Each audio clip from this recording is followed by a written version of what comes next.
Board of Education in public and is not to be considered a public meeting. Could we have a roll call, please? Miss Anderson, Present. Miss Bryant, Present. Miss Butler, Present. Mr. Frazier, Present. Mr. Kilgore. Present. All right, could everyone please stand for the Pledge of Allegiance?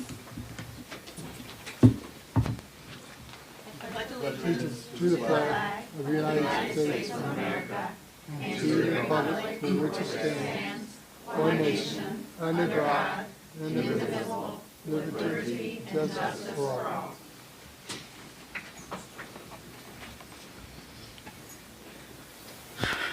Okay, at this time, we're going to do the swearing in of new board members. That's my role. Mm-hmm. Okay. These are in order. There's one for Tina and one for Frazier. Okay, great. All right. This is an oath to repeat after me. Okay? It's the oath of office of board member, the state of Ohio, Hamilton County. I think maybe you want to stand and make it more official. Make her stand. Okay. Please stand. You have to hold your microphone then. Okay. Should we share microphone? Okay.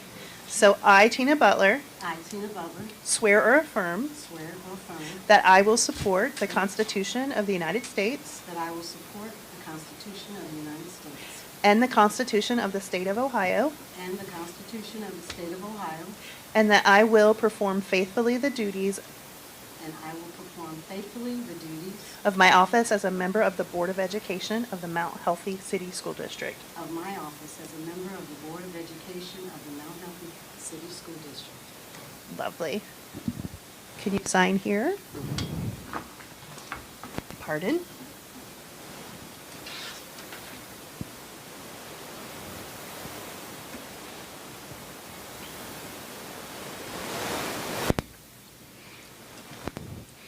And I, Kristen Yancey, swear and affirm before me this 12th day of January 2026. You are sworn in. Congratulations. Thank you. Mr. Frazier, I'm going to come join you. We'll share. Okay. All right. This is the oath of office of board member, State of Ohio, Hamilton County. I, Douglas Frazier, I, Douglas Frazier, swear or affirm affirm that I will support the Constitution of the United States that I will support the Constitution of the United States and the Constitution of the State of Ohio, and the Constitution of the State of Ohio, and that I will perform faithfully the duties of my office and that I will perform faithfully the duties of my office as a member of the Board of Education of the Mount Healthy City School District. as a member of the Board of Education of the Mount Healthy City School District. Will you please sign?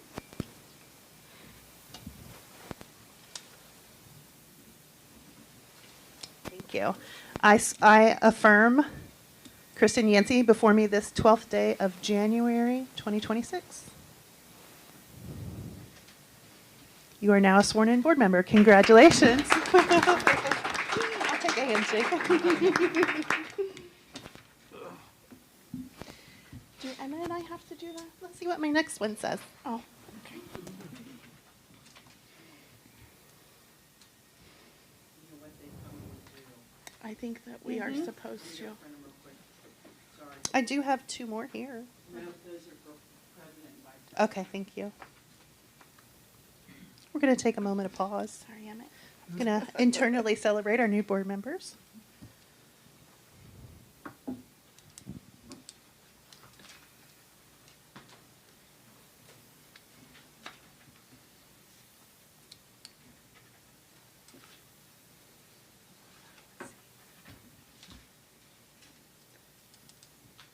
How's it feel? Officials. We're happy.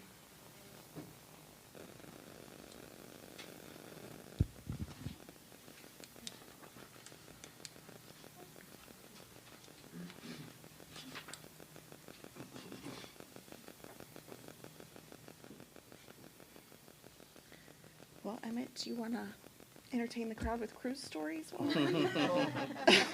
You're on the record now. Just kidding. Okay.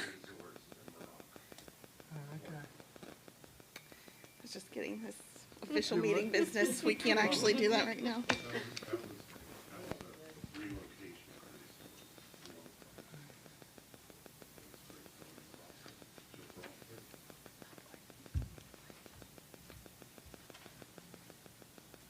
I know, I'm kind of getting tired of cruises. I told my wife, this, I've started the some. one coming in the morning. Did I miss something? Hey. Oh, yeah, All right, here we go. Thank you. Gonna do ladies first. Okay.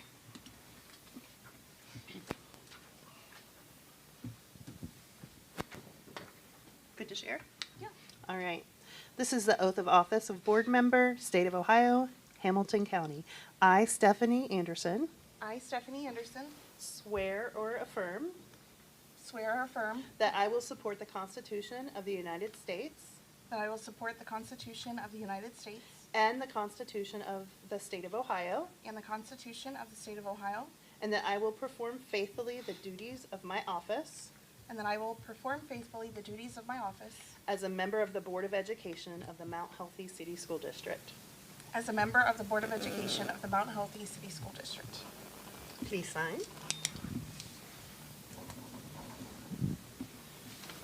Thank you. And I affirm before me this 12th day of January, 2026. You are a sworn-in board member. Congratulations. Thank you. Thank you.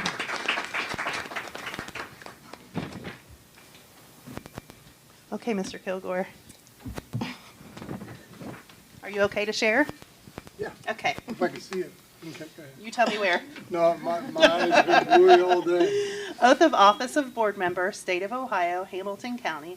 I, Emmett Kilgore, I, Emmett Kilgore, swear or affirm swear or affirm that I will support the Constitution of the United States that I will support the Constitution of the United States and the Constitution of the State of Ohio, and the Constitution of the State of Ohio, and that I will perform faithfully and that I will perform faithfully the duties of my the office duties of my office as a board member of the Board of Education of the Mount Healthy City School District. as a board member of the Board of Education of the Mount of Healthy my School Healthy District. School District. Very good. Will you please sign?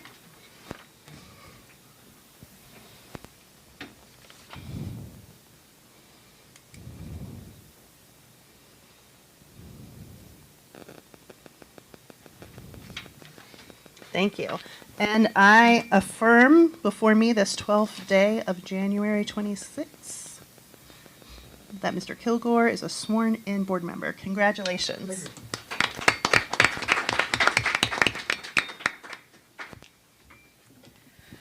Okay, now is the time for nominations for president. Are there any recommendations to nominate someone, a board member, for the president of the Mount Healthy Board of I Education? would like to nominate Stephanie Anderson as president. Okay. Does anyone have any discussion about that? Okay, could we do a roll call? Stephanie Anderson. Oh, yes. Sorry, I meant to say Miss Anderson. Miss That's- Bryant. Okay. Yes. Miss Butler. Yes. Mr. Frazier. Yes. And Mr. Kilgore. Yes. Thank you. I just realized I didn't get a second for that. Oh. Would Do we- somebody like to second that? Do we have a second? Well, I You made the nominated motion. Okay. I second. Okay, thank you. Can we please review on the record? Thank you. It's been about a year since I've had to do these. You Good guys are gonna call. have to, It was a good catch. you guys are gonna have to bear with me. Okay, moving on to nominations for vice president. Now is the time to nominate a board member for vice president of the Mount Healthy Board of Education, and I would like to go ahead and nominate Miss Kim Bryant as vice president. I second that. Thank you. Is there any discussion about that? I would like to nominate myself. Well, we can take a couple of votes then. Is that how we would do it, Lavonda? We would Take need a vote on Kim and then a vote on We would need a Mr. second, if, I think you would need a second. for Mr. Frazier as well, before we move along? Okay. Is there a second for Mr. Frazier? Okay. So it looks like we'll be moving along with Ms. Bryant as the vice president. Could we do a roll call on that, please? Yes. Ms. Anderson? Yes. Ms. Bryant? Yes. Ms. Butler? Yes. Mr. Frazier? Abstain. Okay. And Mr. Kilgore? Yes. Thank you. Okay.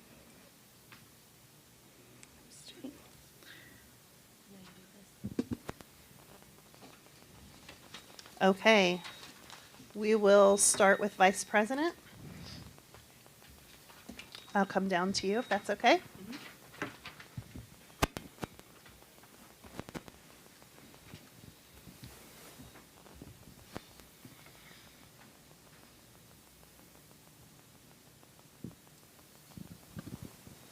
Okay, this is the oath of office of Vice President, State of Ohio, Hamilton County.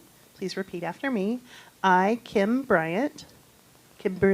Bowden Bryant, I, Kimberly Bowden Bryant, swear or affirm swear that I will support the Constitution of the United States that I will support the Constitution of the United States and the Constitution of the State of Ohio, and the Constitution of the State of Ohio, and that I will perform faithfully the duties of my office and I will perform faithfully the duties of my office as Vice President of the Board of Education of the Mount Healthy City School District. as Vice President of the Board of Education of the Mount Healthy City School District. Thank you. Would you be willing to sign this for me? Yes, ma'am.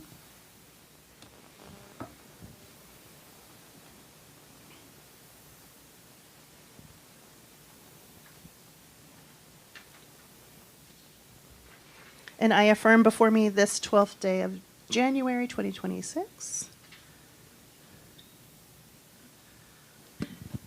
that you are now our sworn-in Vice President. Congratulations.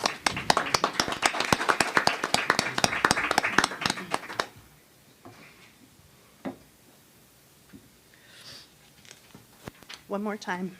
You're busy today. I know. Okay. Oath of Office of Board President, State of Ohio, Hamilton County. Sorry, I forgot to put your name in. Yeah, okay.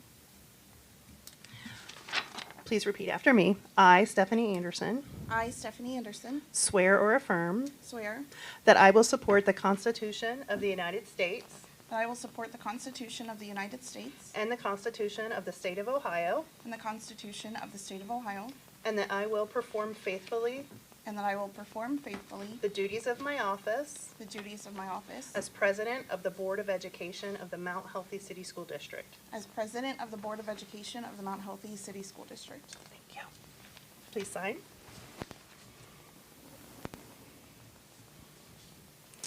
And I affirm before me this 12th day of January 2026 that you are now our sworn-in board president. Thank you. Congratulations. Thank you.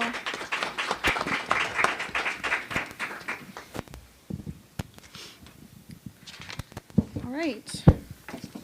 So at this time, we will be moving on to the discussion of the agenda. We did all have the agenda in our email. I know that there's a couple of new board members, so just so you know, we do have everything in our email usually before the board meetings. Did you guys get a chance to look over the agenda beforehand? Yes. Yes. Okay. Is there any discussion? Only on the calendar dates for the meetings. I think that is its own item on the agenda, so we will get there. Could I have a motion to accept the agenda as is? So move. Second. That was Mr. Kilgore and Ms. Bryant. Ms. Anderson, Yes. Ms. Bryant, Yes. Ms. Butler, Yes. Mr. Frazier, Yes. and Mr. Kilgore. Yes. Thank you. All right, moving along to the selection of the dates for the Mount Healthy Board of Education regular meetings for the calendar year 2026. And we did have those in our email, but we also have those as an attachment, and I know that Mr. Frazier has been Excited to talk about the dates. So could we have, before we get to the discussion, a motion to discuss the dates for 2026? So moved. Mr. Kilgore, Ms. Bryant. Okay, do we have discussion? Yes, the November 16th date, I would just ask, or make a motion that it be changed to the week before or the week after, because that's the same week as the national conference. Okay, so let's take a look at our calendars. Or the Capitol Conference. I think it could not be the week after because of the commission meeting. So, But they will allow us to do it the week before, correct. right? Yes. So if we want to look at November, what is that, November 9th? That's a Monday, and that would give the commission time to have their meeting before Thanksgiving. Does November 9th work for everyone? Yes. It works for me. I will say that's the day before my birthday. Well, we'll just have to have a party. Last time it was on my birthday, my 50th, so we'll have to have a small party. Yeah. I would need cake or cupcakes. I'm Okay, all all right. Is for that a it. fair trade? Yeah. Yeah, you're good with that? Okay. Just a note, the reason that the commission asked us to consider moving back the days, so these are a little bit later than what the days were for this year, just so that everyone understands. There are a number of things when the month ends for the treasurer's office to do in terms of closing the month, processing payroll, getting things to the commission for the monthly monitoring, and then there are a number of meetings that we have prior to everything being ready to come to the board. So that's why these dates were selected. So that's what LaVonda was just pointing out, that moving the November date limits the time for the treasurer's office to close the month, but Kristen has said that she can make it work. Okay. So then LaVonda, do we need to add this as its own, to make a motion to change it? 11-9. Okay. Because you're just voting on the dates. These are tentative dates, so we can just change the date. and Okay. vote. So we're gonna change November's date to, what was that, November 9th? Yes, 11-9. November 26th to 11/9 at 6 p.m. Okay, was there any further discussion on that before we take a vote? Okay. Okay, can we do a roll call? Or vote, sorry. Yes. Miss Anderson, Yes. Miss Bryant, Yes. Miss Butler, Yes. Mr. Frazier, Yes. and Mr. Kilgore. Yes. Thank you. All right. Okay, approve purchasing agent for state and federal programs. Do we have a recommendation to approve the following as purchasing agent for the state and federal programs for calendar year 2026? And that recommendation would be Brock Kinzer. Do we have a motion? Oh, I think you skipped one. Oh. Sorry, you missed item K. Approve.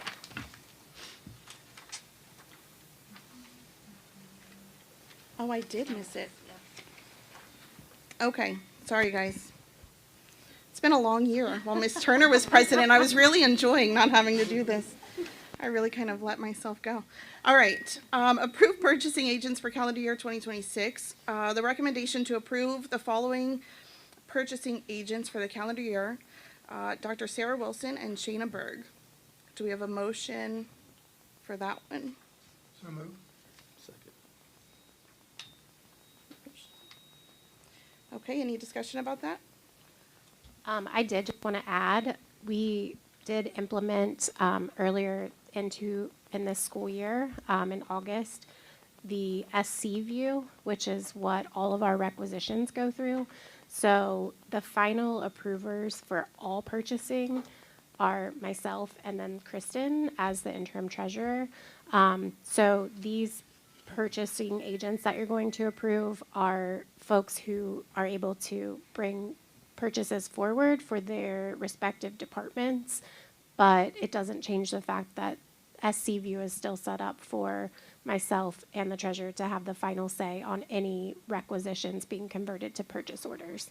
And everything still does have to go through the board and the commission for approval if it's over $5,000. Okay. Did we take a vote on this one, just on item K? I can't remember. Okay. Now we can move on. Oh, to- no, we No, didn't. We we need to. Yes, Because we I need to. wrote, because I don't know, because I wrote everything for item K already, which is why I'm confused. We shall take a vote. All right. Let's Ms. take a vote. Anderson? Yes. Ms. Bryant? Yes. Ms. Butler? Yes. Mr. Frazier? Yes. And Mr. Kilgore? Yes. Thank you. All right, now moving on to item L. I have to get off this page because I've made a mess of it. The recommendation to approve the following as purchasing agent for state and federal programs for calendar year 2026, and that one would be Brock Kinzer. Do we have a motion for that? So moved. That was Ms. Bryant. Do we have a second? Second. Mr. Frazier, was there any discussion on this one? Do we have a vote? Ms. Anderson? Yes. Ms. Bryant? Yes. Ms. Butler? Yes. Ms. Frazier? Or Mr. Frazier? Yes. And Mr. Kilgore? Yes. Thank you. Okay, item M, a recommendation to approve the following as purchasing agent for homeless and foster care transportation for calendar year 2026 for all funds. That would be Leslie Twassi. Did I say that right? Oh, okay, great. Do we have a motion for that one? So moved. Second. It was Mr. Kilgore and Ms. Bryant. Any discussion? We do a vote. Ms. Anderson? Yes. Ms. Bryant? Yes. Ms. Butler? Yes. Mr. Frazier? Yes. Mr. Kilgore? Yes. Thank you. Okay, item N, a recommendation to approve all building principals as purchasing agents for activity, funds, and building budgets for calendar year 2026. Do we have a motion? So moved. That's Ms. Bryant. Do we have a second? Second. Mr. Kilgore, was there any discussion on this one? Is there a limit on how much they can spend? Yes, and right now the principals only have access to supply accounts as part of their building budget. So all of that, they would enter requisitions at the building level. It would all still come to me for approval and then go to Second, Kristen. Comes to you first. Yep. Okay. And they could never spend more than what's in the cash account Okay. for that. Okay, can we take a vote, please? Ms. Anderson? Yes. Ms. Bryant? Yes. Ms. Butler? Yes. Mr. Frazier? Yes. And Mr. Kilgore? Yes. Thank you. Okay. The recommendation to approve the following as purchasing agent for technology for the calendar year 2026. Jana Wolf, can we have a motion? So moved. Second. Mr. Kilgore and Ms. Bryant. Any discussion on that one? Can we have a vote? Ms. Anderson? Yes. Ms. Bryant? Yes. Ms. Butler? Yes. Mr. Frazier? Yes. And Mr. Kilgore? Yes. Thank you. Item P, recommendation to approve the following as purchasing agent for food service for the calendar year 2026, and that would be Frederica Richardson. Do we have a motion? So moved. Second. That's Mr. Kilgore and Ms. Bryant. Did I hear you second on there? Was there any discussion? Can we have a vote? Ms. Anderson? Yes. Ms. Bryant? Yes. Ms. Butler? Yes. Mr. Frazier? Yes. And Mr. Kilgore? Yes. Thank you. Okay, item Q, recommendation to establish the service fund 001-2310-430 at $20,000. Can we have a motion? So moved. Is Ms. Bryant, do we have a second? Second. Mr. Kilgore, any questions on this? What is the purpose of this service fund? This is the service fund for the board, for board member pay, correct? No. For meetings. Okay. It has to be Right. done. It's It's- non-negotiable. It's a set aside. Right, Yeah. it is a set aside. Any other discussion? Can we have a vote, please? Ms. Anderson? Yes. Ms. Bryant? Yes. Ms. Butler? Yes. Mr. Frazier? Yes. And Mr. Kilgore? Yes. Thank you. Okay, item R, recommendation to appoint Kristen Yancey as public records request designee. Do we have a motion? So moved. Is Ms. Second. Bryant and Mr. Frazier second? Was there any discussion? Can we have a vote, please? Yes. Ms. Anderson, Yes. Ms. Bryant, Yes. Ms. Butler, Yes. Mr. Frazier, Yes. and Mr. Kilgore. Yes. Thank you. All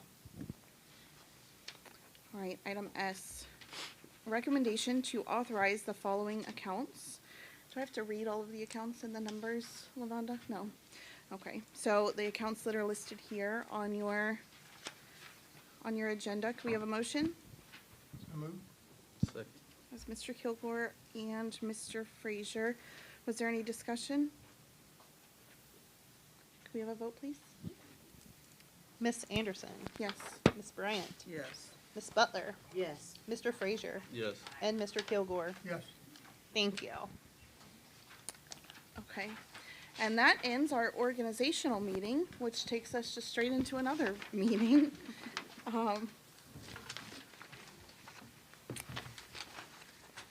So we are now entering our regular board meeting. This is a meeting of the Board of Education in public and is also not to be considered a public meeting. Was there any discussion of this agenda? Okay. Could I have a motion to accept the agenda as is? So moved. Mr. Kilgore, and do we have a second? Second. Was Ms. Bryant? Mr. Kilgore. Mr. Kilgore? Could we have a vote, please? Yes, Ms. Anderson, Yes. Ms. Bryant, Yes. Ms. Butler, Yes. Mr. Frazier, Yes. and Mr. Kilgore. Yes. Thank you. Okay, we have a motion to approve the minutes of the regular meeting that was held on December 8th, 2025, and the special meetings held on December 11th, 2025, and December 18th, 2025. So moved. Was Mr. Kilgore, do we have a second? I think there's a correction on the roll call. Yeah, this, On the Look list at for that the one. roll call. I will fix that right now. who's missing on here? Oh, both of them are Thank missing. you.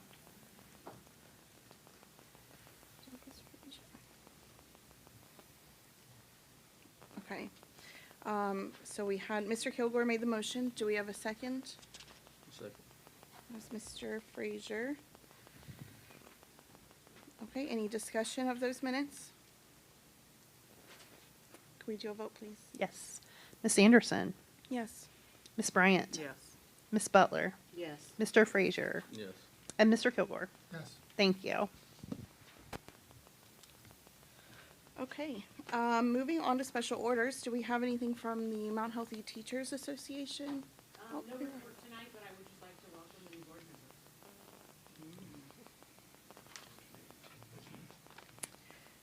member. Okay. Were there any announcements? No. Okay. And item C, public input, we do have one card here from Mr. Zelkowski. So if you would like to come stand at the podium, and before you begin, just tell us how you are affiliated with the district, if you live here or have students here, whatever that may be. And then we do have 3 minutes that we can allot for public input, so I will go ahead and get that timer started for you as soon as you finish introducing yourself. The floor is yours. My name is Jack Solkowski. I live in West Union, Ohio. I go to different school meetings and discuss my fundraising project. Okay? Ready? Yep. School fundraising for the kids, it generates quite a bit of money for you. It's done off this book. People scratch it, scratches, and then give out cards. The kids interact with adults, they interact with local businesses. They do reports on what they ask the people about their jobs. They turn them in for reports. It gives them stamina in the company, in the schools. I have some brochures and information if you guys would like them. It's not done door to door.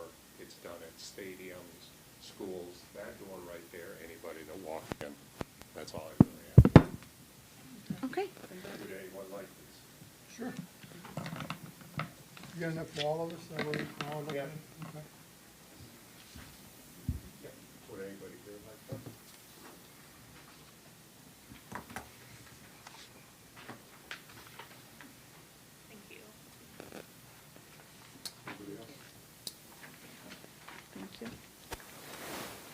Thank you. Of course, thank you.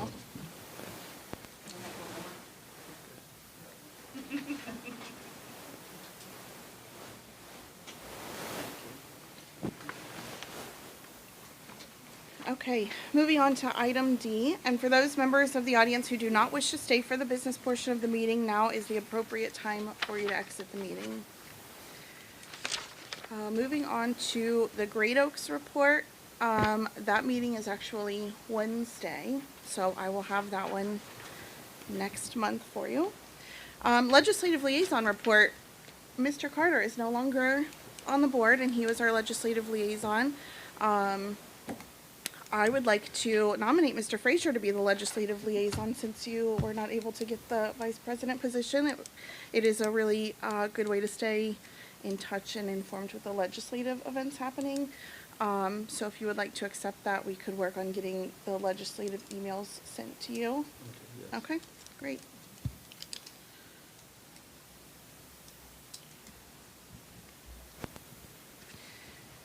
Okay, moving on to the report of the treasurer, Ms. Thank you. Yancey.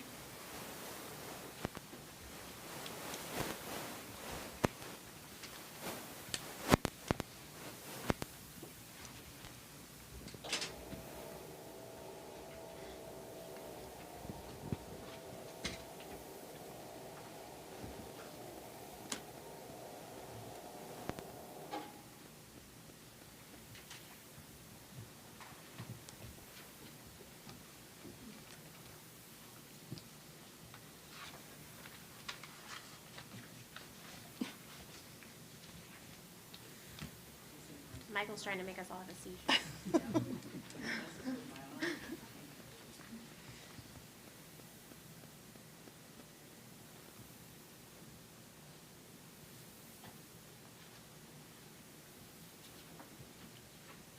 It went one too far there.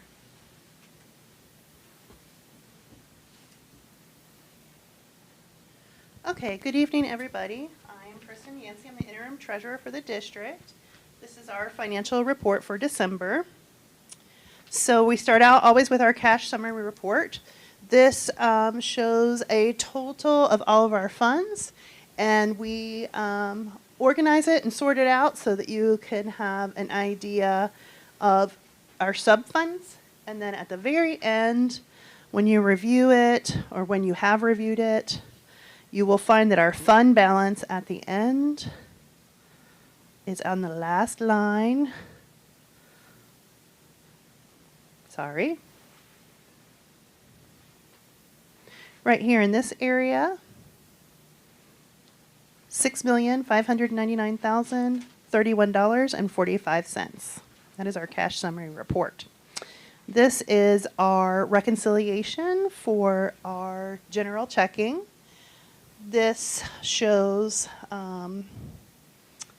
the accounts that you just approved in the organizational meeting. This is where they live. So they are each listed here.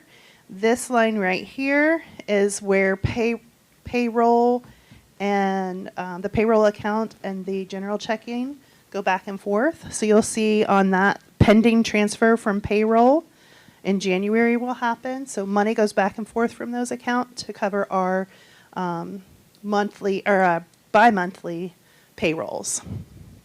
Along with that is, of course, salaries and benefits, all the payables that go out for the district for our employees, all of the payments that go out on the board side as well for employment.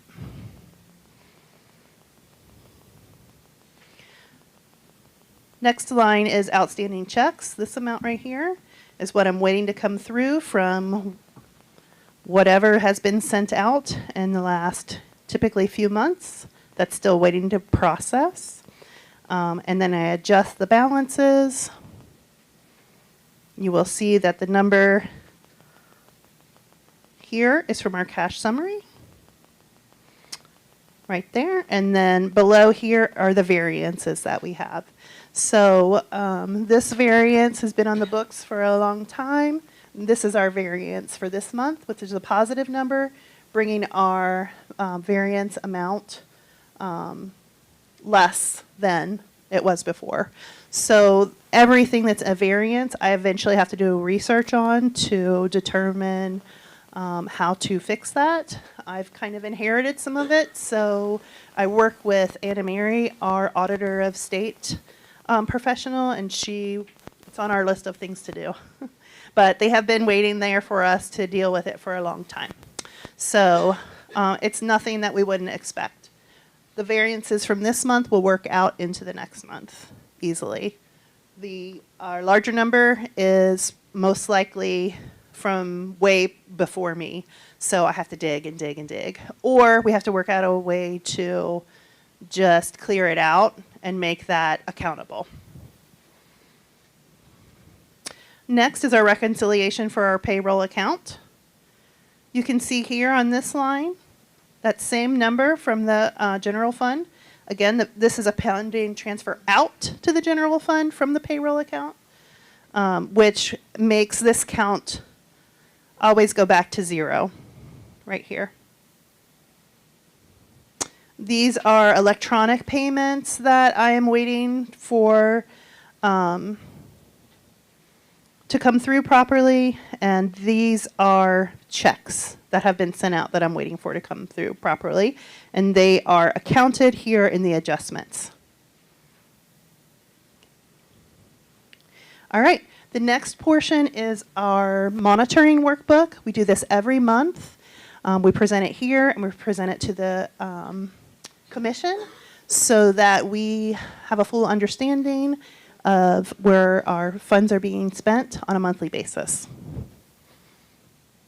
This is something that we started doing for our new board members. This process is something we started doing after we were able to get the recovery plan approved in October. Yeah, so we started this right after that. This was not being done before then. So it's a really great tool to help us have a great understanding of where our funds are going and where our funds are in comparison to what we estimated they would be spent on throughout the year. So if you look closely here, I'm going to make this bigger because we want to look at this December actual. Is that better? Yeah. Awesome. Okay, so the December estimate is what we set at the beginning of the fiscal recovery plan and our last financial report. So that's the estimate, what we said we thought we would probably spend. And then the row next is our actuals, what we really spent in this month. And then the next row is the variance between the two. So anything that has a negative difference between these two, I make a note of why for the month. It's not terrible to have a variance, but we want to account for it, okay?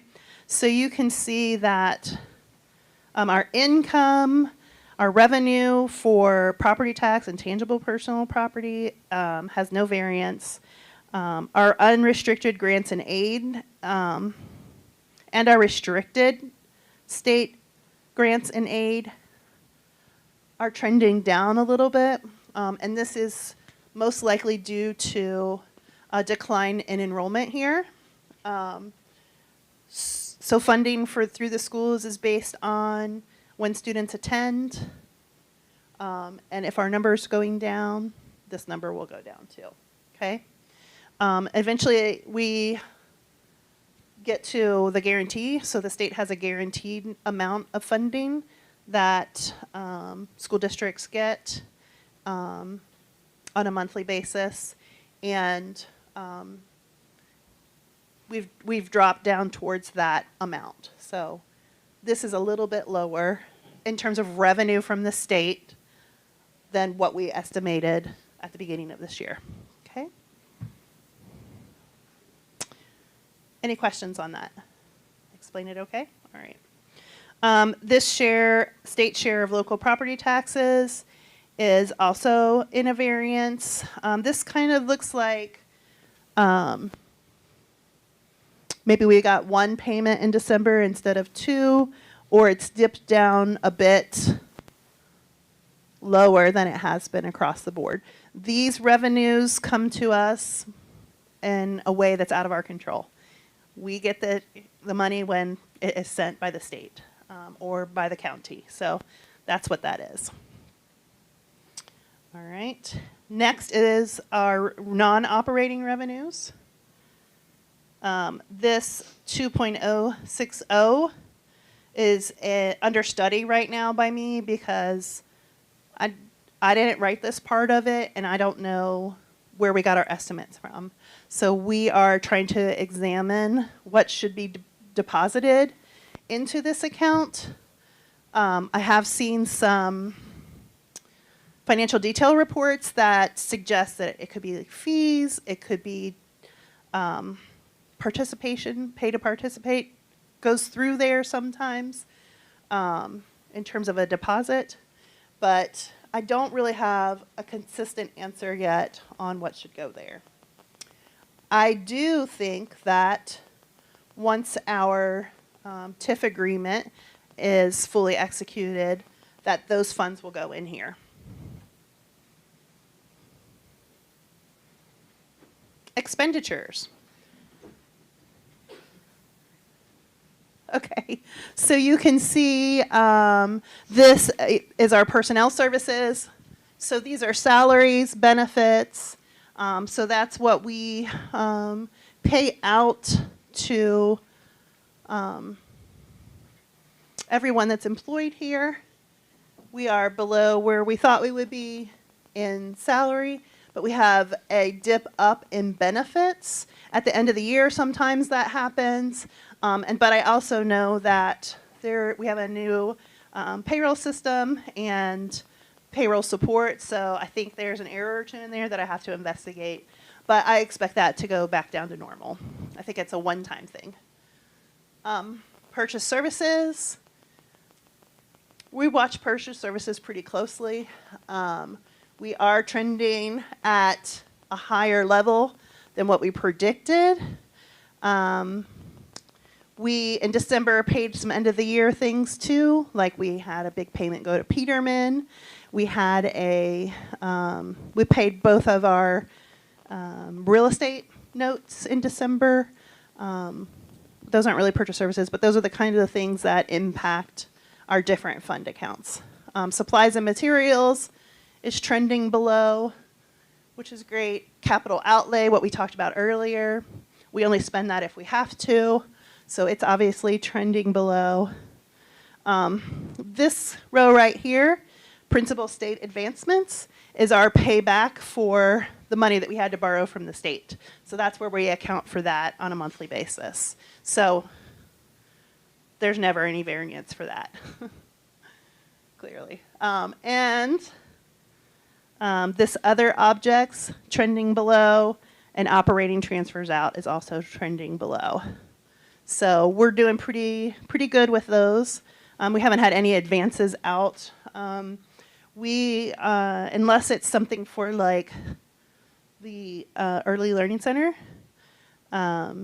we don't make any transfers without consulting with the Auditor of State between our general fund and our other funds. So it's pretty much zero unless there's something that's specifically approved. Okay, so here's our total expenditures over time. And the bottom just shows us the variance between the months. Now, before I move on to below, I want to show you all the way over here, because we also are looking at our annual estimates and how the monthly amounts are impacting us for the year. So what we've spent and what we expect to spend are monitored right here, okay? So the only one that we are concerned with in a large way are these two right here. So that would be, if we come back over here, are all other revenues and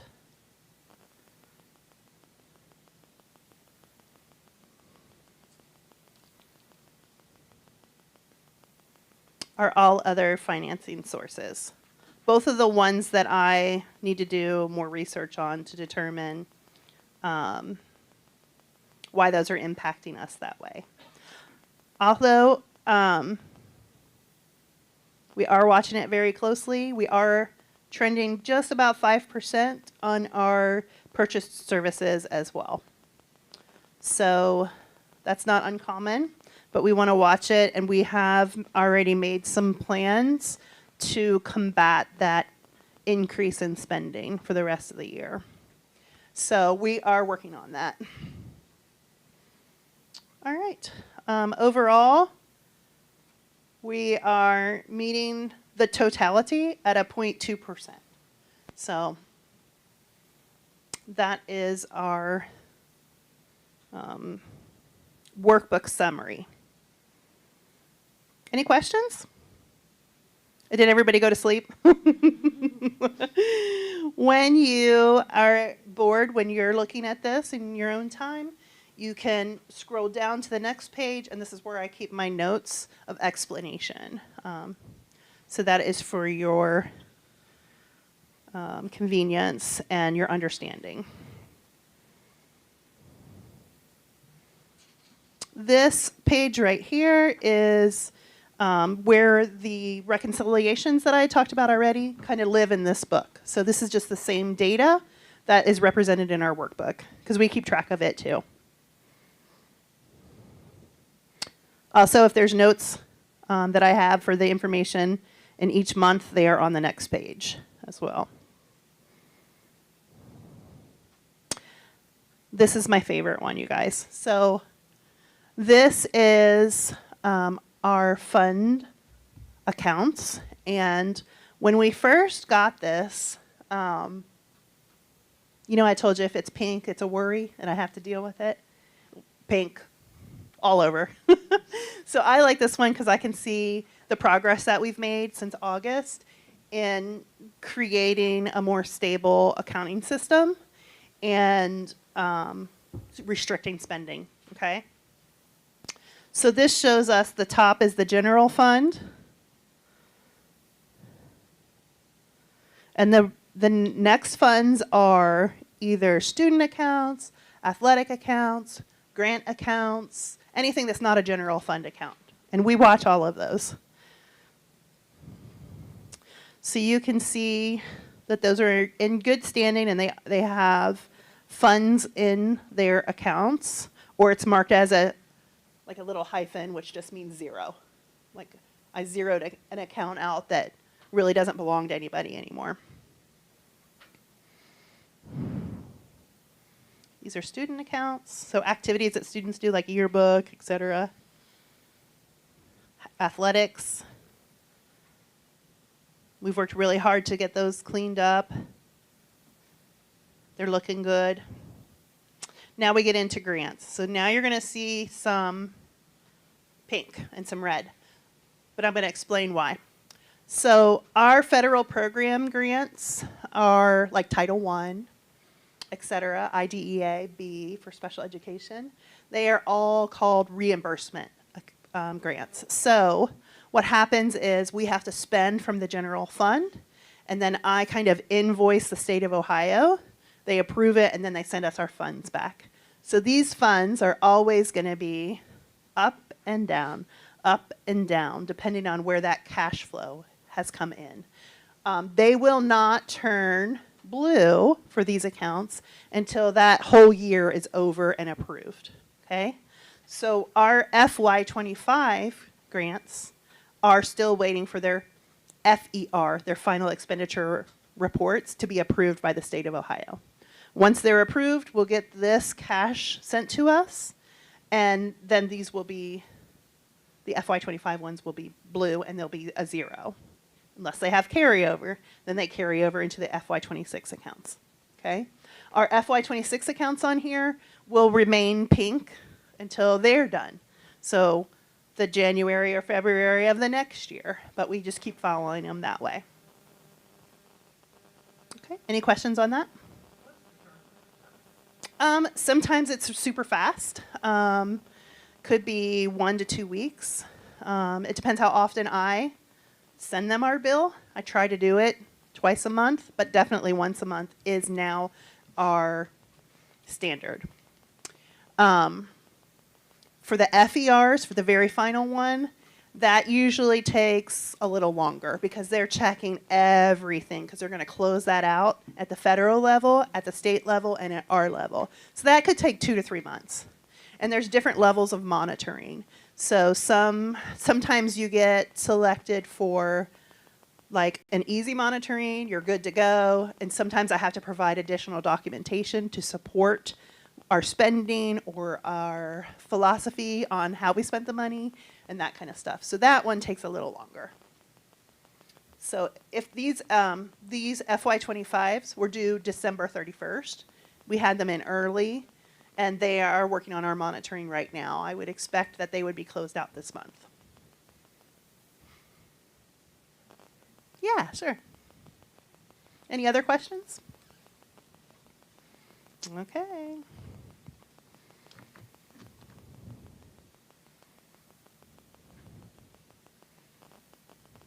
Okay, this report right here is just how many employees that we have. Simply put, this is certified staff, 191 this month. If y'all remember last month, we had somebody that resigned and we replaced somebody, so it bumped up one. So it looked like we got a new employee, but that's not what happened. They just got paid both in the same month, and now we're back to normal. Same thing for classified staff. A little bit of a different drastic change in these. A few of these were rehires, and a few were, I think 1 or 2 was, we got a new special education student, and they had specific needs for an aide or an employee of some kind. So this one will change a little bit more than this one. Okay, and this is the total. So you can see how over time it changes. Any questions about that? Okay.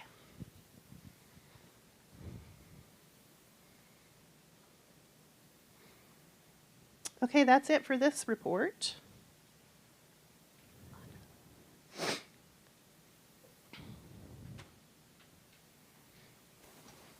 I think we need to vote on it because last time I tried to go straight through without voting on it. So let me get my bearings. Okay, thank you.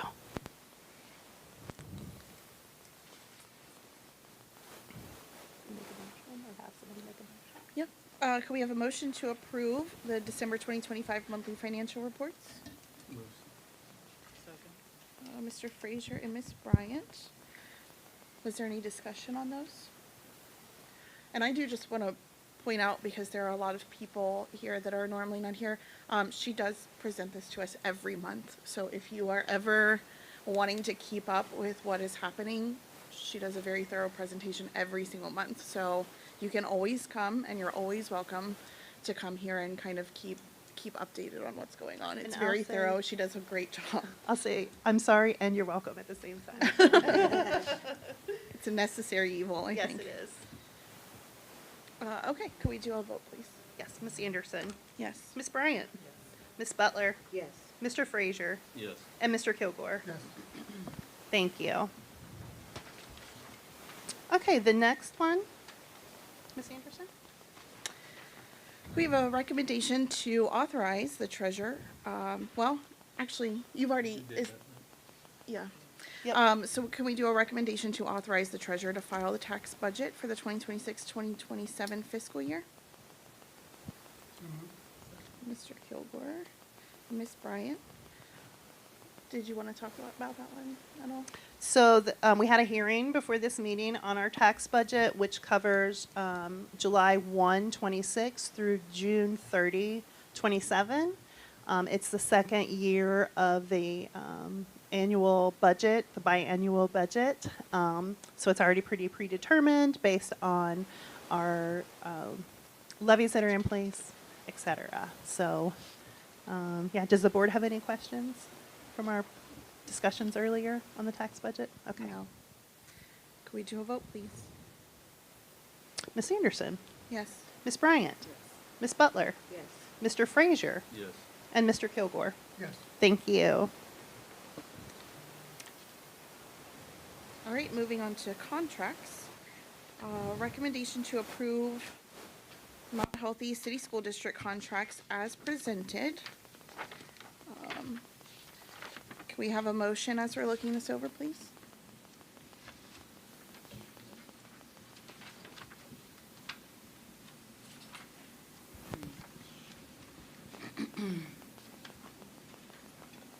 So moved. Do we have a second? Was that you, Ms. Bright?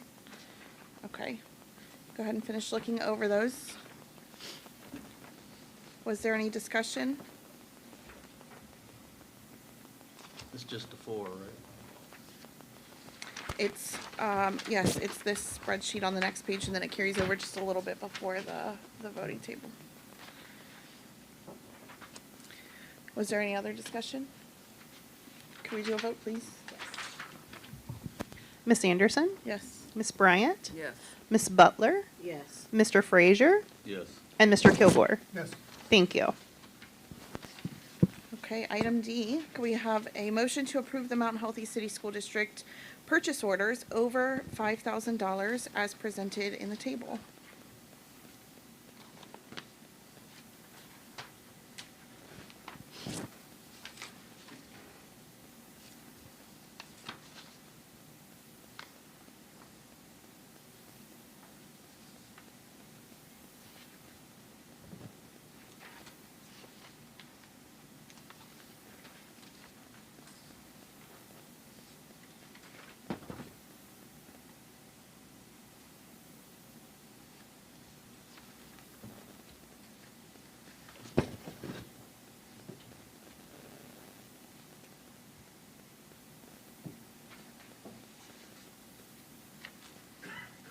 Do we have a motion?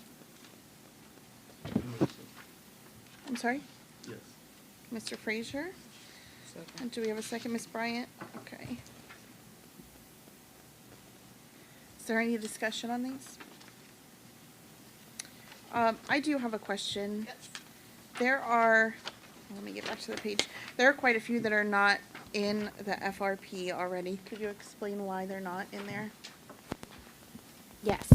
So the first one is for a new student, and that's a tuition for a student who enrolled with us who has an individualized education plan and was already attending there. And then the next one that you see for item number 5, that is for a repair at our elementary buildings. There is currently an issue with our HVAC units, the air handlers. Some of them are not functioning properly, and there has to be a fix for that so that the heat will work properly. There are some locations in the buildings where the heat is not functioning properly right now. So typically, if it's not something that we paid for last year, then we would put no, it's not in the FRP. So this is a new item, therefore it's not in the FRP. It is an additional cost. If you look at that third column, it says what fund it's paid out of. So this is 034, which is a permanent improvement fund, not the general fund. And then same issue, similar issue for item number 6. Those are, every year we have inspections, and these are for the hoods in our kitchen. There was a deficiency noted in our inspections that those need to be repaired. So not something we did last year, so that's a no.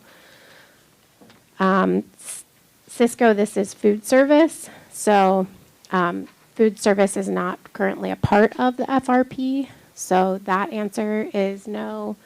And then the other two are grants, which are also not part of the FRP, since it only applies to general fund. So those are listed as no as well. Number 8 is replacement of our AEDs throughout the district. They have aged out, and so we have gotten several different quotes, and we will be replacing those through a safety grant. And then the last one is for training for conscious discipline, which is our social emotional framework in our elementary buildings, and that's coming out of the Stronger Connections grant. Thank you. I have one correction. Oh, sorry. That's okay. The 034 fund is a classroom and facilities fund. Just FYI. Okay. Was there any other discussion for these items? Could we do a vote, please? Miss Anderson, Yes. Miss Bryant, Yes. Miss Butler, Yes. Mr. Frazier, Yes. and Mr. Kilgore. Yes. Thank you. Okay, now we are moving on to item E, the levy presentation and discussion. Thank you.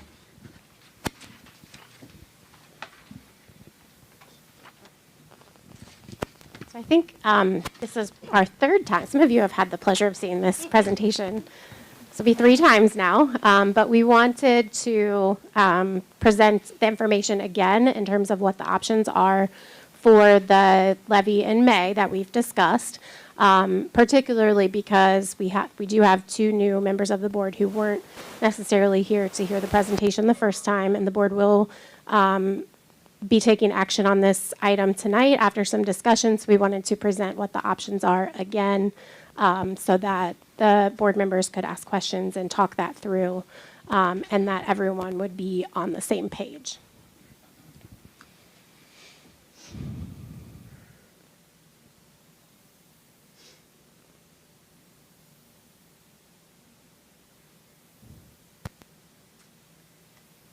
Okay, so we're going to move through it a little bit more quickly probably than we did the first time, but if you have questions, please stop and we'll be happy to answer them.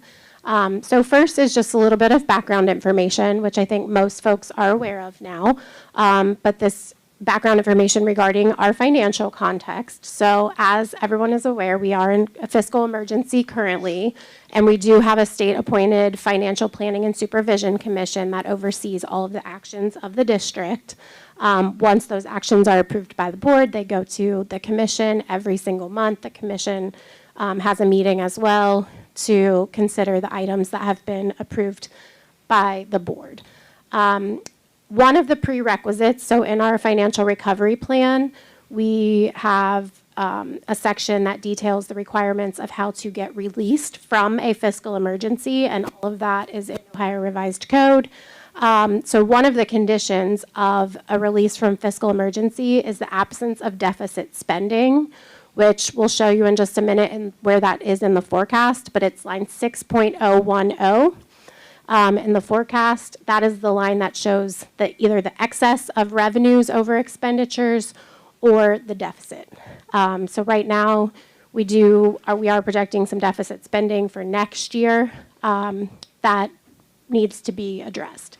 And that has to be the case for a minimum of 3, but up to 5 years, and that's at the discretion of the auditor of state, just to get released from that fiscal emergency.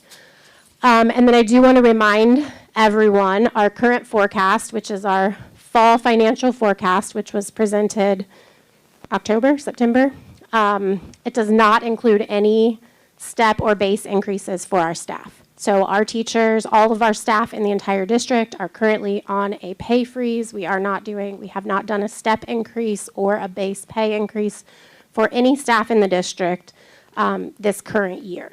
And the forecast does not include any steps or base increases for the foreseeable future, which is another reason why this needs to be addressed.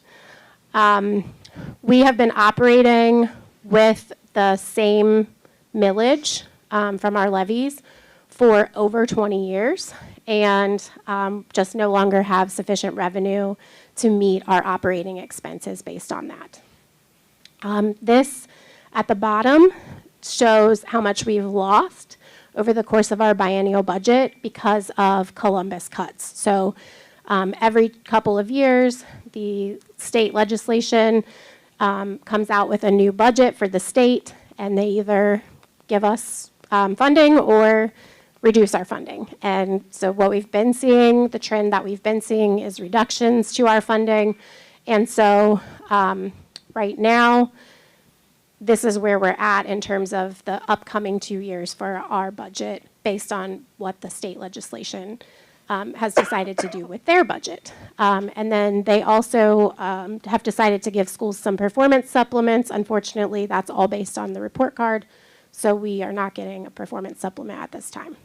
I just wanted to point out that this really isn't impacted by the enrollment that I was talking about before. This is simply the budget that was laid out for this year and for next year. Because sometimes there's some contingencies, but Thank you. yeah. Okay, this is our current effective millage for operating costs. So our community, in addition to the state funding that we get, the community then pays what we call local share. So that's where our revenue comes from, is the state funding that we receive. And then the state expects our community members to contribute a specific portion of the overall operating budget, and that comes to us through taxes. So right now, what we have are property taxes. The total gross millage that has been approved by voters is 66.91. However, over the years, that decreases due to rollback factors and different things. So our actual effective mills that we're collecting right now is just over 23, 23.81 mills. So that is what our residents in the school district are actually paying in terms of effective mills of property tax to the district. And that has been since 2003, is the last time that we've had an operating levy. So some of you might remember a bond issue. That was when the district built some new buildings. But in terms of operating expenses, there has not been any increase in terms of local revenue since 2003. Anything to add on that one, Kristen? Nope. Do you want to talk about this one? Sure. So this is our current financial forecast, which we had approved in October. It goes through our board, it goes through our commission, and it goes to the state. And this shows our forecast. So it's 26, 27, 28, and 29. So we have a prediction model that helps us figure out where we need to be. And this is what the commission looks at in terms of our progress and growth towards becoming financially sustainable. And also it predicts our revenues, whether they increase or decrease. So if you'll see that we've got green and red, very visually easy to understand where we are in terms of these different line items. So you can see that this is the operational excess of revenues over and under expenditures, also known as deficit spending. This is where we're at the end of this year. This is the end of next year, the end of 28, and the end of 29. So you don't have any carryover? Correct. Well, very limited. Very, very, very limited cash carryover. Excess revenues, So, yeah, this is the state, the repayment of the solvency Yes. assistance loan. Yes. And then this gives us the bottom line. This is the line 6.010 that I mentioned in the last slide that the commission looks at. they for track this one whether very we can closely. be released from Yeah. fiscal emergency. So this is our total payment for our solvency loan across time. And down here, you can see that this is our total fund balance.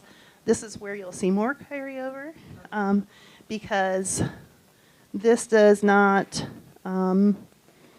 really, deficit spending doesn't impact this to a humongous degree until it starts accumulating. So you can see here that we are green for this year and next year, but then it starts to go, I don't know why we didn't put that red, I'm so sorry. But those are negative numbers, so they should be. Oh, they dropped down, thank you. There they are over there. So again, there's no new expenses that we've contributed to this prediction model. No base steps for our staff. Limited increases in terms of what things cost more of over time, like health insurance.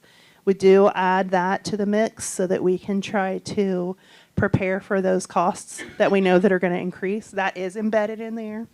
So, Thank you. yep. And so in terms of, you asked about carryover, and it also decreases as our amount for the solvency repayment increases. So initially, when we got the solvency assistance from the state, they gave us 2 years to pay that back. And last year, we received approval for that to be extended to 8 years. And so that having that payment extended to 8 years has helped significantly, but you can see this is the payment for this year, $750,000. It jumps up quite a bit next year, and then every year after that, it's $1,654,600 until it's paid off. So that has a significant impact to our bottom line as well. Essentially, what this is showing us is that we have to have additional revenue in order to be able to continue operating the district.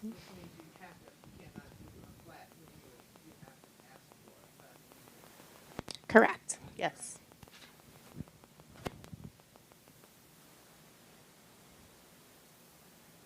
Okay, this is a screenshot of the forecast if what the levy that we had on the November ballot had passed. That was a 3 mil property tax levy. And this is what our forecast would have looked like had that 3 mil levy passed. So what I always just like to eyeball is how much green and how much red compared to the previous slide. Kind of gives you an idea of how that would have benefited the district and kind of where that would have gotten us in terms of positive balances and not deficit spending. So it would have gotten us another year here on line 6.010 for not deficit spending, and another year here for our bottom line having a positive balance, but then pretty quickly we get back into the negative. And I just want to include that this demonstrates those Columbus cuts as well. Had we been funded at the same amount that we would have been funded at with that $2 million more, that would be a different number.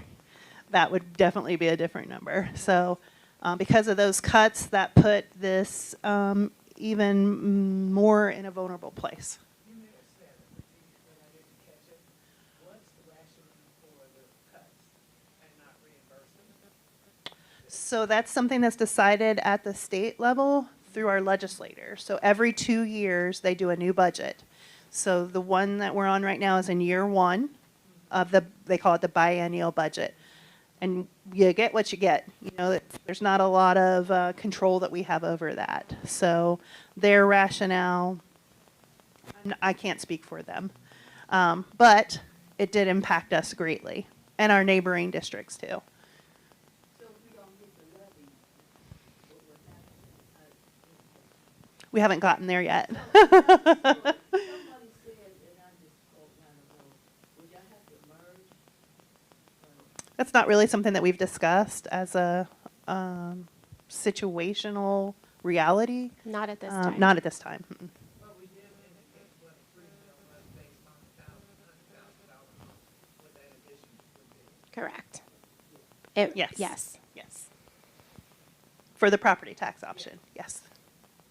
Okay, so given those circumstances, it's critical that we identify a solution and the board identifies a solution that will generate enough revenue to meet the requirements, while also being mindful of what our taxpayers want and what our community members want.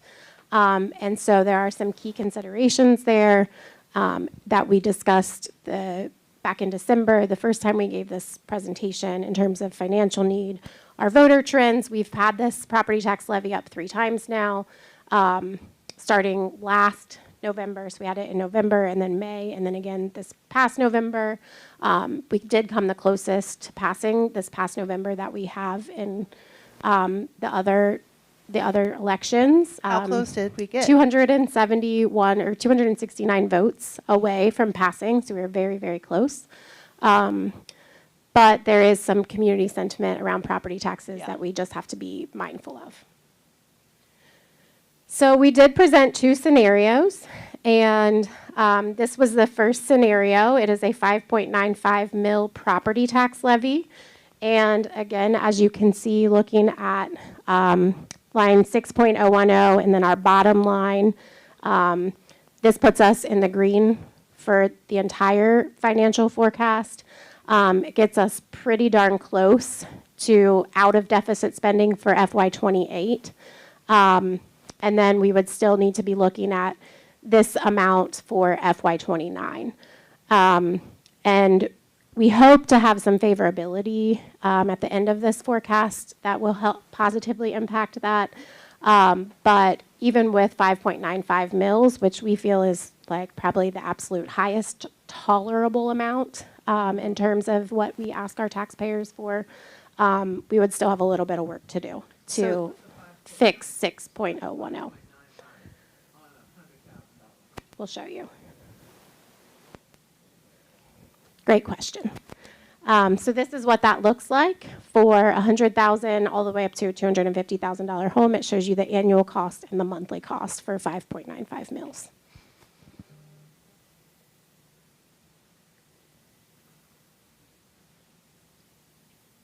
Can you go back to the previous? I just want to just point out something. Sarah said something about favorability when I was going over our workbook, and I was talking about the year ends that are not pink. That's favorability. All the ones that aren't over are estimates. So everything that we don't spend in an estimate way goes to favorability and will impact these numbers to go down. So we're working hard at finding ways to save as time goes by.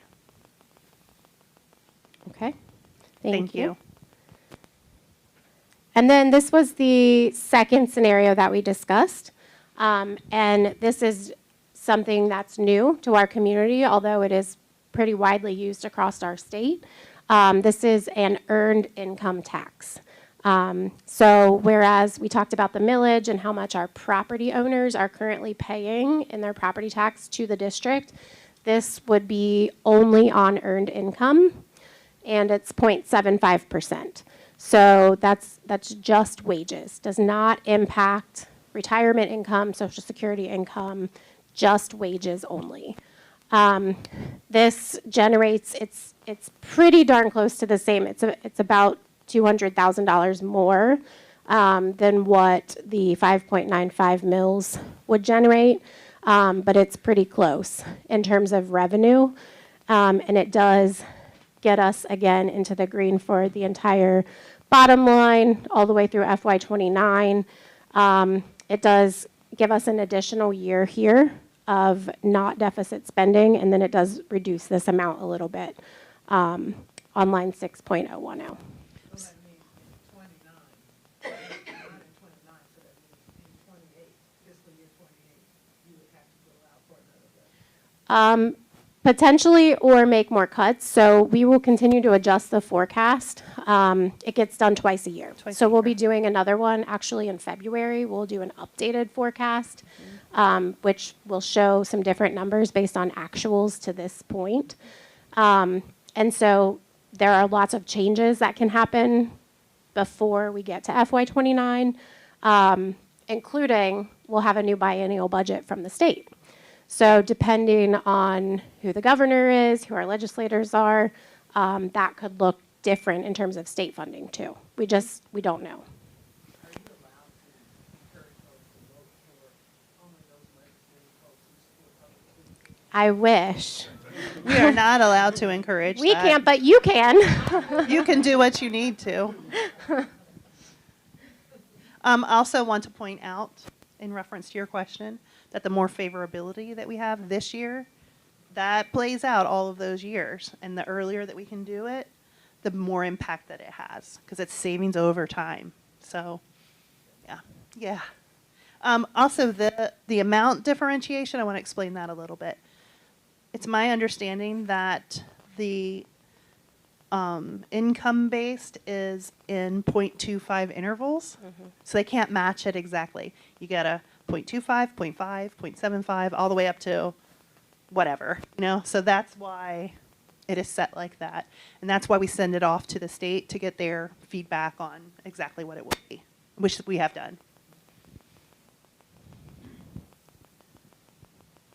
Okay, so this is just a little bit more information about the two different scenarios that we've discussed.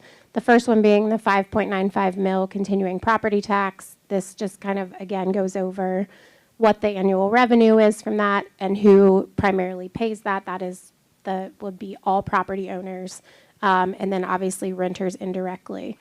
It's based on your taxable home value, okay? And that would be a continuing levy, so it's not for a defined term. It is continuing. And then the second option, the 0.75% earned income tax, with the annual revenue there. Who pays? Only residents with earned income, which includes wages, salaries, and self-employment income. So essentially anything that someone would receive like a W-2 for would be part of this tax. Nothing for retirees, folks on fixed incomes. So if you wanted to have a better chance of that passing, that earned amount, it would seem to me that you should know what the community looks like. So we have a whole lot of folks who are on fixed income retired. They would most likely, if it's explained to them appropriately, vote for it. That has been part of the discussion and probably something the board might talk about tonight even. No, that's Good okay. thinking. That's okay. Good thinking. So again, this is just what counts as earned income, what I just mentioned previously. And then we have a space for questions and board discussion. I do want to add that another option had been posed and kind of discussed informally, which was the possibility of doing a combined, which would be like maybe a partial property tax and a partial income tax. And I do want to say that prior to January 1st, that was an option that could have been considered. There has been a bunch of property tax legislation and school tax legislation that went into effect on January 1st. And we just received an update, and I actually printed it out for every board member so that you would have it. So it's somewhere in your papers there. It's in Bricker Graydon is who it came from, through BASA, which is one of our organizations that kind of monitors legislation. That is no longer one of the options available to us by law. So we are not allowed to do a combined. They've taken away several of our options, including like emergency levies, replacement levies. Different options have been taken away from school districts, and so we're a little more restricted now on what we were than what we were. Do you see it? I just want to make sure you guys see what it looks like. Yes, it looks like that, Mr. Fraser, the table, and it kind of goes through each levy option, what's permitted, and what's not permitted. So unfortunately, that limits us to strictly one or the other. And I did confirm after receiving that, I actually laid eyes on that today for the first time, and called our legal counsel just to confirm that what I was reading was correct. And he said, yeah, did you get the update from Bricker? The legislation has decided that we're no longer allowed to go that route. So I did want to let everyone know that had been brought up and put forward as a possibility, something that the board might be interested in discussing. But by law, we are no longer allowed to look at that. Questions for us before the board has their discussion? Yes. You've assigned Mr. Fraser to be the legislative liaison. Does that mean that his role should be one where he is working head to head, toe to toe with whoever the legislative folks are that's representing this area to see if we can get more support? Do you want to talk a little bit about what that legislative liaison is? The legislative liaison is just the board member that is assigned to keep up with all of the legislative updates and report those to the board and to the public at the board meetings. All board members have the capacity to contact legislators, to work within our means as individuals to try to make things happen. So Mr. Fraser will not have any special contacts or power there. his role would be to keep everyone updated. So when you come to these board meetings, Mr. Frazier will hopefully be able to say, this new legislation has passed about levies or property taxes or our funding, those sorts of things. But as board members in general, we are able to contact legislators as individuals and try to, have discussions with those legislators as individuals. Just as you all are. But unfortunately, as board members, we don't have a lot more pull than anyone else, because this is not a very powerful position, as you might realize by now. We do engage. I mean, OSBA, the board has organizations like state organizations that do a lot of advocacy on behalf of school districts. OSBA is one of them. BASA is the OASBO? Yes, OASBO. So there are a number of organizations that we participate in, so that we can have our voices heard by the legislation.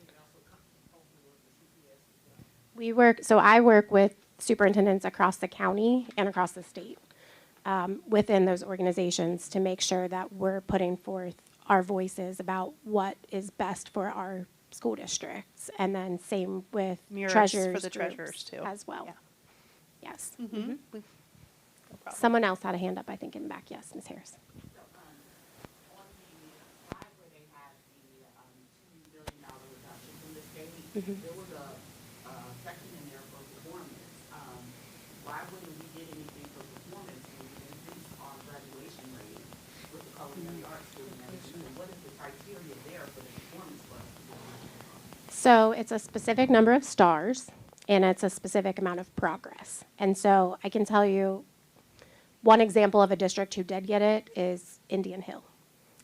So what typically, I mean, when Kristen and I have these conversations, we say some of these wealthier districts, that's who got our money, unfortunately. It's what the state decided to do to try to incentivize districts into doing better, I guess. They think that if they put a carrot, a financial carrot attached to it, people will, I don't know, magically work harder. I would argue that we have the hardest working staff in the county, if not the state. And I know for a fact that other districts scoop our teachers up the minute they can. We already have people calling our principals saying, are you going to have any staff leaving because we want them? They're so well trained. I would argue. We say no. We say no. Our staff can teach circles around probably every district in the state. I would put our staff up against any single one of those other districts. Unfortunately, our community we have a lot of barriers, and so our students aren't coming to school with the same privilege that some of our surrounding communities are coming to school with, and that does impact their performance on what the state is looking at, which we unfortunately know does not tell the whole story. And if I could just add to that, and I don't want to get off into a tangent about this because I have a lot of opinions and passion about this, but I encourage all of you to look into how the district report cards are created and what goes into those grades for the districts, if you haven't already. And a lot of that is what, the funding is based on, like that type of performance. And unfortunately, low-income districts will just never measure up in those district report cards because of the way that the state has created those. So again, I could talk about that forever, and I will not overtake this meeting for that. But if you don't already know, please start researching how those district report cards, because our school gets a really bad reputation for those report cards, and it is very unfair. And very much more people should be being vocal about how those report cards are created and assigned. The fact that we were able to increase any type of increase. Yes. Some type of reward, obviously. So would that include attendance? I mean, if you see an uptake in attendance and a decrease in absenteeism, would that reflect rationally why we should be eligible to receive a better grade? A better grade for the district report cards? I believe so. I believe attendance is a It part is a of factor. it. Yeah. It factors in a lot of things that really don't go into curriculum. Right. So, Yeah, but again, like I said, I could talk about that all day, and we have to get through the levy, but I am always here to talk about the district report cards at another time. And I just want to say, when students are here and they're here regularly, that's when their maximization can happen, period.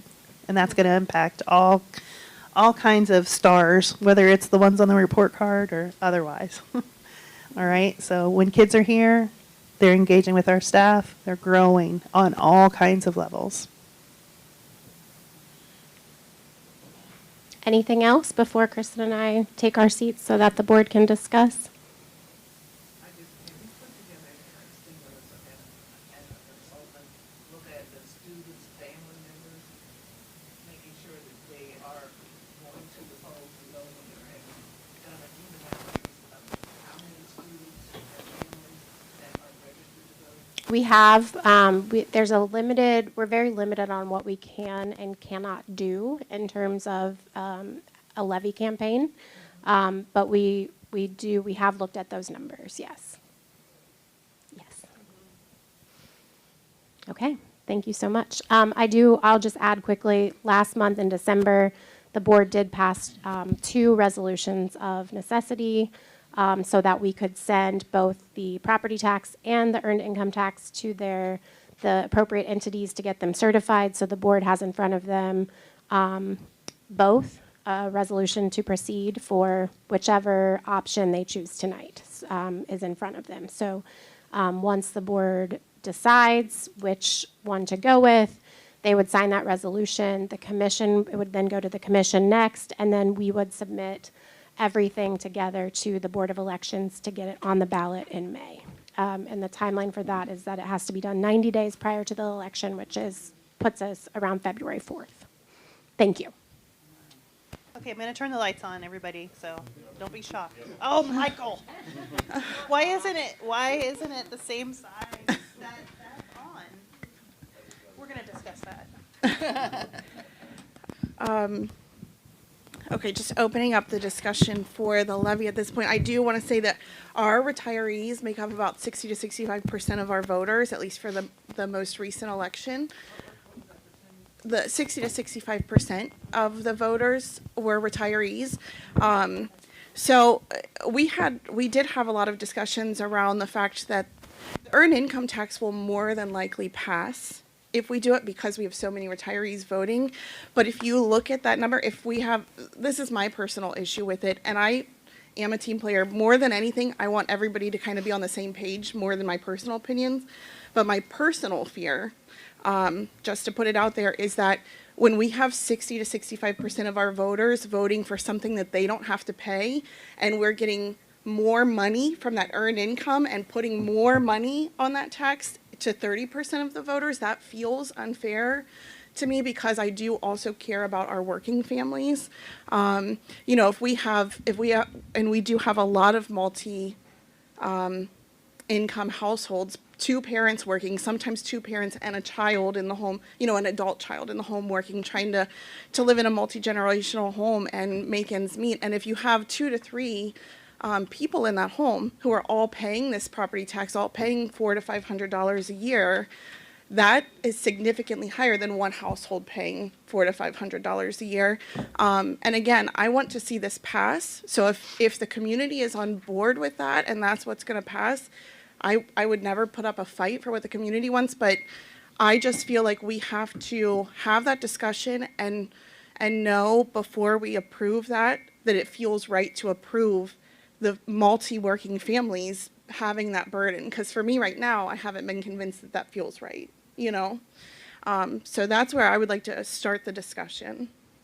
I would just say, I was just made aware, I didn't know that my recommendation would have been doing a 50-50 split so that everybody would have a skin in the game and it'd be more palatable and the rates would have been lower. But my position is, if 68% of the people that voted last May voted it down, why would we put the same thing forward again? And it was only 3 mills then, and now it's 5.95. And I think with the earned income, even at the 0.75%, for someone making 100,000 a year, which I don't know what the average median income is. It's in- 42,000. So at 100,000, that would be $60 a month. I don't think that's unreasonable to ask for anyone. So if the median income is 42,000, that would be a lot less a month. And the people being asked, that would be asked to pay property taxes are on a fixed income. So not only are they on a fixed income, they also have medical expenses and stuff like that that would be more impactful to them than someone who was working, who could pick up an extra shift or whatnot. I mean, we might not want to pick up an extra shift, but it's a reality, it's something you can do. But if you're on a fixed income, you can't do that. So But if you're retired and making more than, bringing home more than $35,000 a year, and was told that this will not impact, if you vote for that other option, it will not raise your taxes, and 66 some plus percentage of folks that are retired on fixed income, I would bet that most of those who are retired are on a fixed income of more than $35,000 a year. And that's also, you know, we're obviously talking about how most of the retirees will then vote for 60% of people didn't vote us down. We just had 60% of retirees. But I foresee that a lot of the people who voted for us that are earning earned income will switch their votes when they find out that, because I believe it's, I think roughly like $500 a year for somebody who makes $50,000 or $42,000. It's something around $400 or $500 a year. So if you've got, like I said, two people in the home doing that, and they're now paying $1,000 at the end of the year, I would assume that they are going to start voting the levy down because that's too much. And I know that you've said a couple of times now here and the one board meeting that you came to at the end of the year, just to pick up extra shifts. But most of the families that I know in this community are already working as hard as they can work. I think, with all due respect, suggesting to pick up extra shifts is a privileged comment. I think that people are working really hard to make ends meet as it is. So I just, you know, I am very much struggling with putting that burden on working families when there are less of them and it's a higher. Yeah. Working families are working for a reason, you know what I mean? They're working trying to make ends meet. And I am not here to suggest by any means that our retired community hasn't made. I know that a lot of them are struggling too. I feel like it would be more fair to spread the burden out further. right, but that option was taken away from us. Well, now. no, To do the because combined is what the I'm saying. property tax is what I'm talking about. That spreads the burden out further because then everyone is paying for it. I don't think everyone's Yeah. paying, if you have a house, but most of this district is made up of multifamily locations, like just down the street here.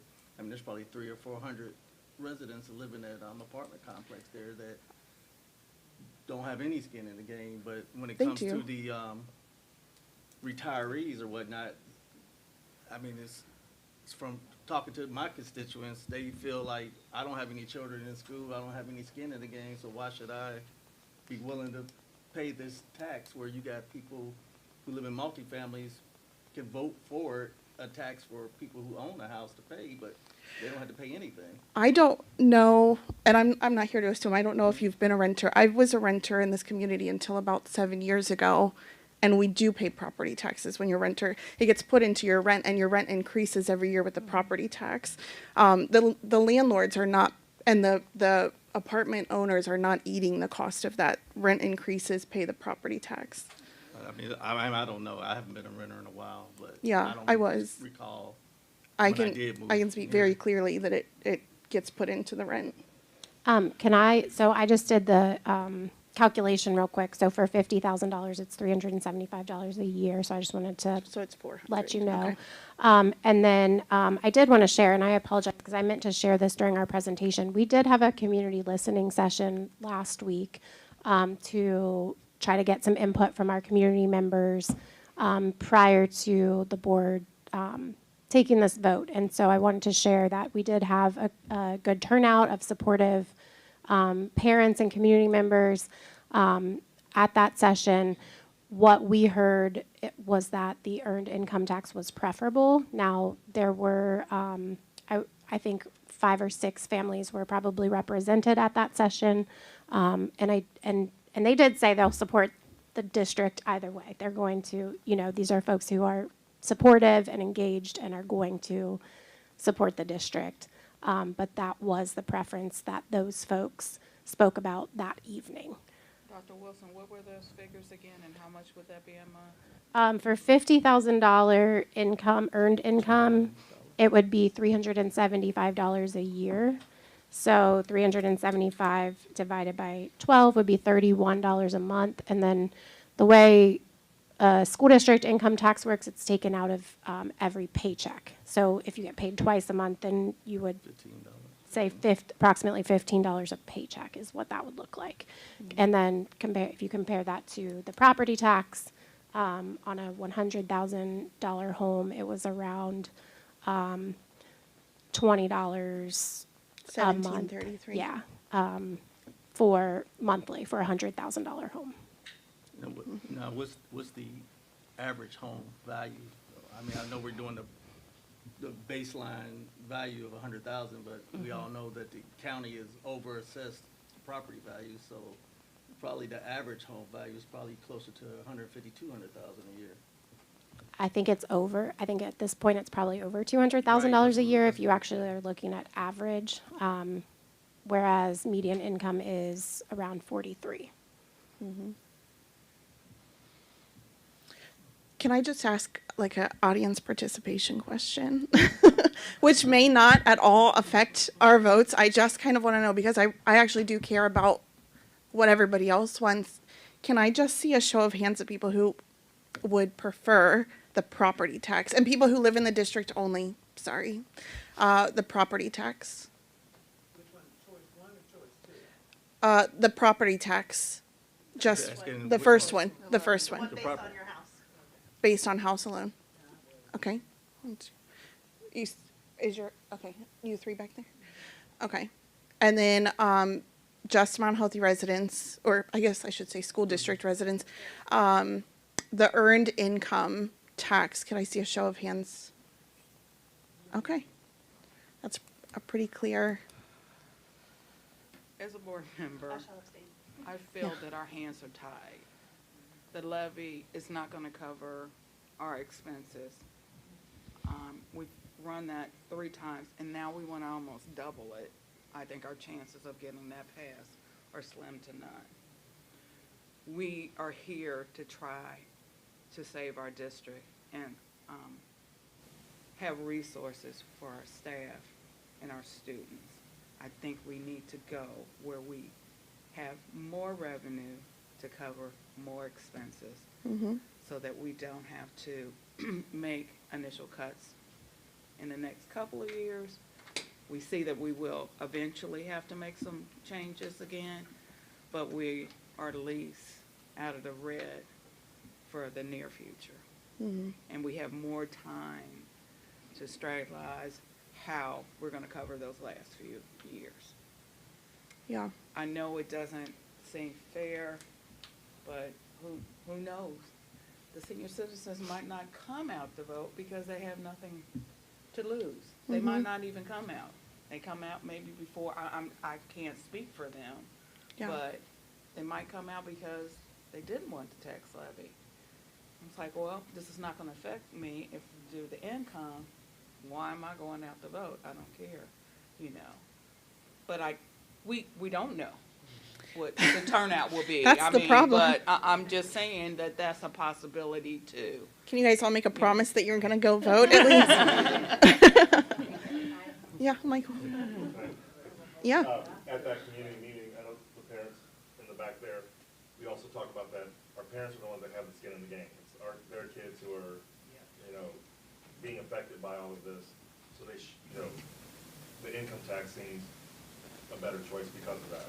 Yeah. I know you guys were saying that you don't want to, with the multiple income households and such, but I think, it's their kids. So if we can I get know. those senior citizens to vote and then also get our parents to support their kids in that way, I would definitely, I'm gonna vote anyway Yeah. for district budget income, I think sounds better. I agree. And if we can get all the parents on board, I mean, I'm all for anything that works. I just worry about the working families that are gonna see this as too much of a burden. But I mean, if I'm not gonna ask anybody about their working or retired status, if there are people in this room who are working families and are willing to put, then yeah, I mean, if it would work, I'm all for it. Kind of think out there, there's 3 working individuals in my household, and we've gone over this, and even my 19-year-old son said, I don't mind taking extra money out of my paycheck and help my kids. That's the cutest thing. Can he walk around and campaign for the levy? It depends on how you market it. Yeah. What the message is. So if you were to put together a 60-second media thing with her child on there, Mhm. that would go over big time. Well, and we have to be careful. We have to be careful as a district with how the district communicates about the levy and some of the staff members. But I think we've talked before, and I would love to, especially those of you who are being active and vocal in the room, have people join a levy committee to try to talk to. I know people have already been doing that. I know that's gotten off the ground a little bit, but we're going to need a whole lot of help. So. And I would just say that I plan on holding a monthly meeting at the library to help, get this information out. And if you guys want to do the video or whatnot, then I can see what I can do to help facilitate that. Then that way you can put it out on your own and put it out on the, in the neighborhood group thing that you have going on.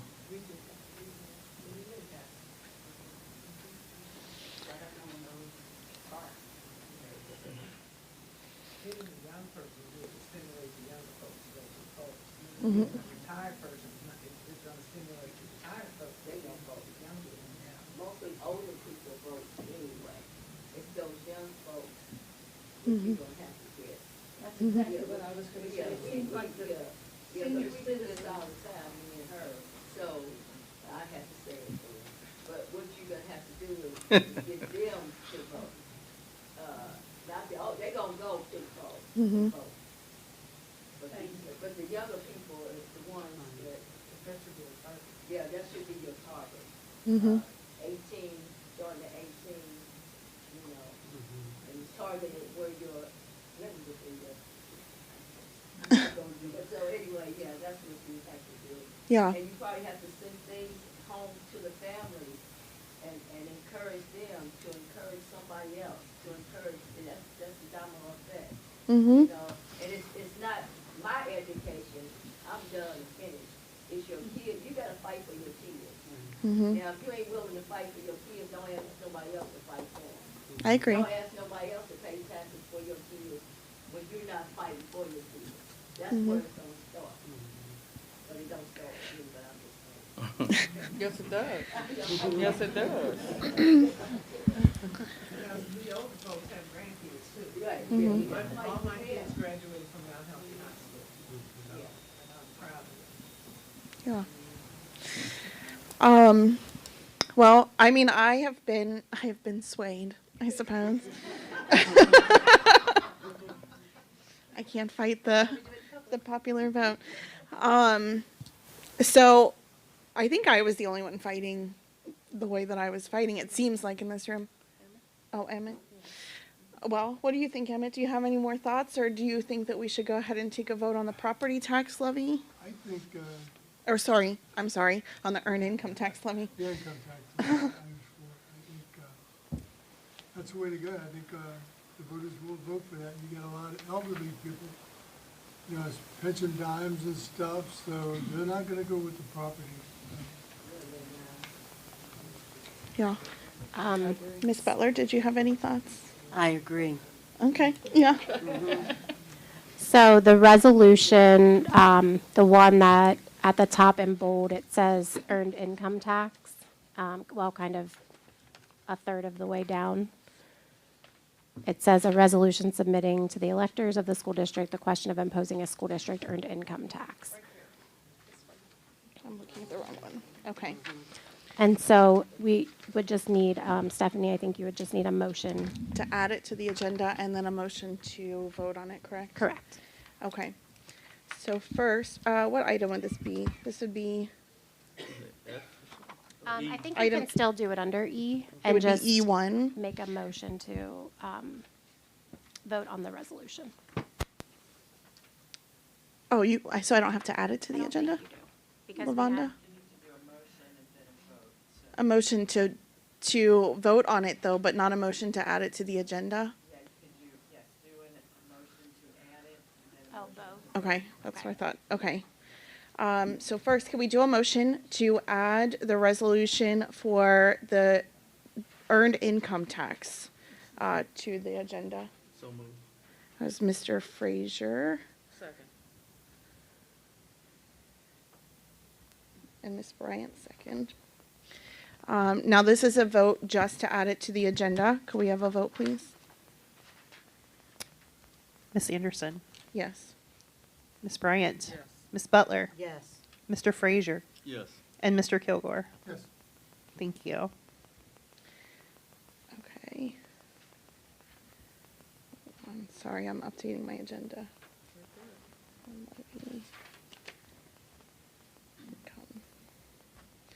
Okay. Now we're going to do a motion to approve the earned income tax levy for the District of Mount Healthy. Could we have a motion, please? Second. It's Mr. Kilgore. And Mr. Frazier. And what the resolution says is that we're essentially the board is passing a resolution to proceed based on the certification from the Ohio Department of Taxation, which is attached to the back. So that shows the income tax rate and how much it would generate and what the equivalent would be in property tax. That's the certification that we received. So this would be just the resolution to proceed with that, with putting that on the May ballot for our voters to vote on. Okay, income tax for May ballot. And then do I have to read this whole resolution? I can't remember. No. Well, I'm not going to choose to. So you guys saw all the information. It's all right here. Okay, do we have any other discussion on that before we take a vote? Okay, can we do a vote? Yes. Ms. Anderson, Yes. Ms. Bryant, Yes. Ms. Butler, Yes. Mr. Frazier, Yes. and Mr. Kilgore. Yes. Thank you. Okay, yay. Moving on to the report of the superintendent, and thank you all for participating in the discussion. That was very helpful. Moving on to the report of the superintendent. Thank you.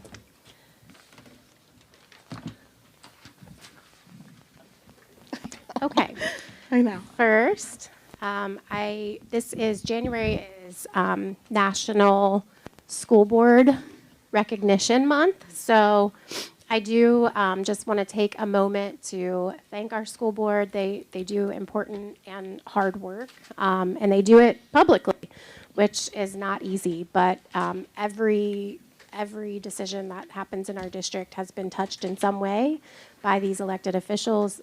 These are the folks who truly give our community a voice in their school district. And so I want to take a moment to present each of them with a certificate of appreciation. It looks like this. It comes from the Ohio School Boards Association. And this first one goes to Stephanie Anderson. Thank you. Thank you for your service. Next, I have one for Ms. Bryant. Thank you for your service.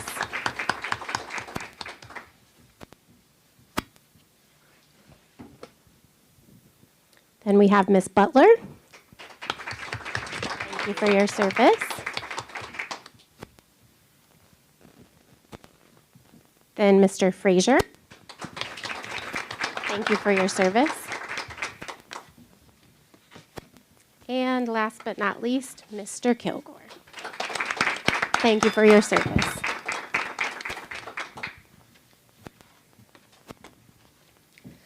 Okay, and then I did also want to note, as some of you are probably aware, our athletic league is no longer going to be a league after this year. So we are right now in the SWOC, SWOC for our athletics. And next year, there will be no SWOC, and so a few districts locally, it includes us, it includes Southwest Local Schools, which is Harrison, it includes Northwest, which is Colerain and Northwest, or no, just Northwest High School, sorry, and also Talawanda currently. Those are the folks that are still in the SWOC. The SWOC is disbanding, and so Talawanda is joining a different league next year.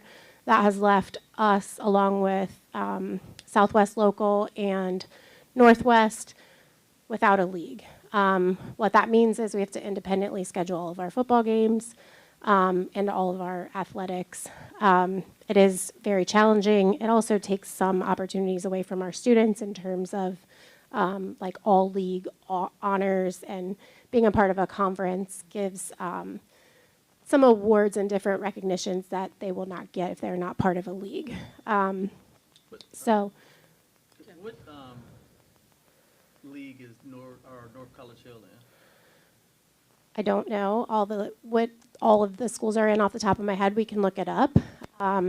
We have been looking at different leagues over the course since we knew that this was becoming an issue.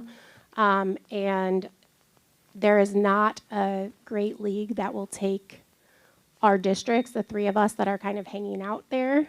So right now, we're making a recommendation to move forward and just submit a letter of intent to the CMAC, which is the league that includes some of the Cincinnati public school districts. And that would just be for football. So this is an information item only that we're submitting a letter of intent. That begins them kind of reviewing and deciding if they're going to allow us to apply to join their league, and then I would bring it back to the board once that happens. So that's just letting you know Harrison is doing this as well. I'm not sure about Northwest, but putting forth a letter of intent that we would like to look at joining the CMAC. They have extended the invitation. Several of the schools that are in the CMAC for football already are on our schedule. So we are playing a lot of these schools already, and it would lock us in not for next year, but for the following year. So the 2027 football season is what that would be for. The rest of our sports would still not have a league, so we're still going to be doing some work to determine if we can find a home for some of those other sports. But I wanted to let you know that that is where that has evolved to currently. So, did you find it? MVC. And unfortunately, just in terms of size and different considerations, there are not a lot of leagues that are interested in having, it seems, us or Southwest Local. So we aren't the same size as North College Hill or some of our other surrounding districts. We're larger, and therefore I think a higher level of competition compared to some of them. But then sometimes people say too far on the west side for some of the other schools that are over on the east side. Yeah, I was just considering, because I know a lot of schools I've seen over the summer trying to poach our players and get them on vouchers to come to their schools. So I think getting into any type of conference would be beneficial in retaining our athletes. So yes, so that's the goal, is to get into a conference. Our football coach is in full support of it, our varsity football coach, our high school principal, and our athletic director as well. So I will keep you posted on that. Next, item B is just an authorization to participate in the State of Ohio Cooperative Purchasing Program. This is something that we do every year to try to give us an opportunity to get better rates for certain items. Could we have a motion to authorize Mount Healthy City School District to participate in the State of Ohio Cooperative Purchasing Program? It's Ms. Bryant and Mr. Frazier. Any discussion? What? You seconded it, yeah. I know. Oh, I was asking for discussion. Oh, I'm sorry. You're good. It's right here, I can't hear you. I was speaking very quietly, I think. Can we have a vote? Oh, yes, sorry. Ms. Anderson? I need to start yelling. Yes. Ms. Bryant? Yes. Ms. Butler? Yes. Mr. Frazier? Yes. And Mr. Kilgore? Yes. Thank you. Thank you. Item C is an authorization for purchasing equipment and other items using state term pricing. Could we have a motion to authorize the district to make any necessary purchases using the state term pricing? It's Ms. Bryant. Do we have a second? Second. Mr. Kilgore? Is there any discussion on this? Could we have a vote? Ms. Anderson? Yes. Ms. Bryant? Yes. Ms. Butler? Yes. Mr. Frazier? Yes. And Mr. Kilgore? Yes. Thank you. Thank you. Item D is approving resignations. I did want to make a note that we unfortunately had a staff member, one of our colleagues at South Elementary, recently pass away just a week ago Sunday. So I want to extend my well wishes to her family, and I know that the team at South is already missing her. I know she brought a lot to the table, and I've heard amazing comments about how great she was with our students. And I did just want to take a quick moment of silence for Miss Kamara Jameson.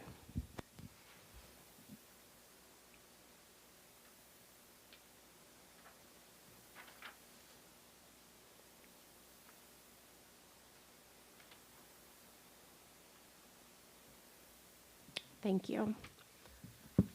I would also like to note that there is a resignation at the bottom from our current treasurer.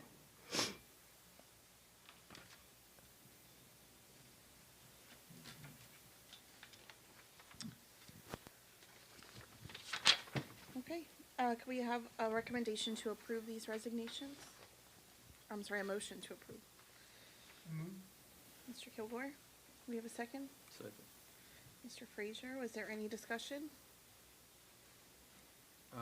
Yes.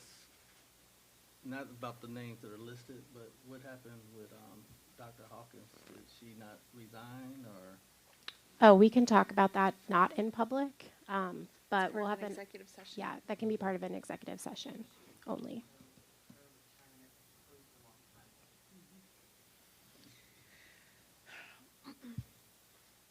Did we take a vote yet? I don't- No, we've had a motion Ready? and a second. Okay. Okay. Ms. Anderson? Yes. Ms. Bryant? Yes. Ms. Butler? Yes. Mr. Frazier? Yes. And Mr. Kilgore? Yes. Thank you. Thank you.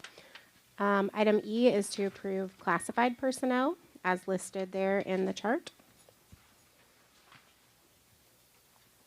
Could we have a motion to approve the classified personnel? So moved. Mr. Frazier, do we have a second? Second. Mr. Kilgore, is there any discussion? Could we do a vote, please? Ms. Anderson? Yes. Ms. Bryant? Yes. Ms. Butler? Yes. Mr. Frazier? Yes. And Mr. Kilgore? Yes. Thank you. Item F is approval of contract changes and transfers. We have a motion to approve the contract changes and transfers.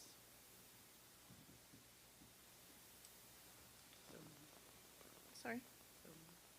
It was Ms. Bryant and Mr. Frazier. Was there any discussion? Can we do a vote, please? Ms. Anderson? Yes. Ms. Bryant? Yes. Ms. Butler? Yes. Mr. Frazier? Yes. And Mr. Kilgore? Yes. Thank you. Item G is to approve supplemental duty positions.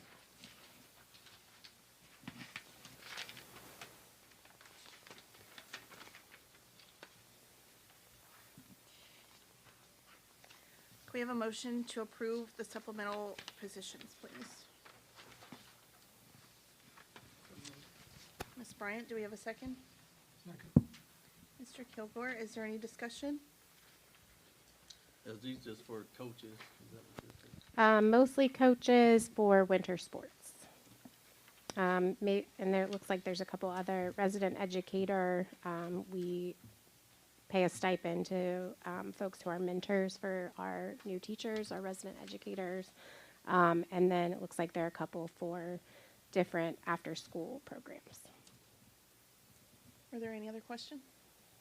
I do have another question, but it's not for these names, but it was, I spoke with Dr. Wilson about it before, but about salaried positions is getting someone to work the door during our meetings so that just anybody can't walk in here and as we're in here, would not know who's coming into the building. Well, that would have to be an item that we would add to the agenda before we could discuss it. That's not part of this. I would say, you know, if you would like that to be added to the agenda, what would we just add I have it a next month? suggestion. Yeah. Since it has to deal with safety and security, if you wanted to discuss it in an executive session, that would be Yeah. an okay thing to do, so that information, sensitive information, could be not public. Yeah. Okay.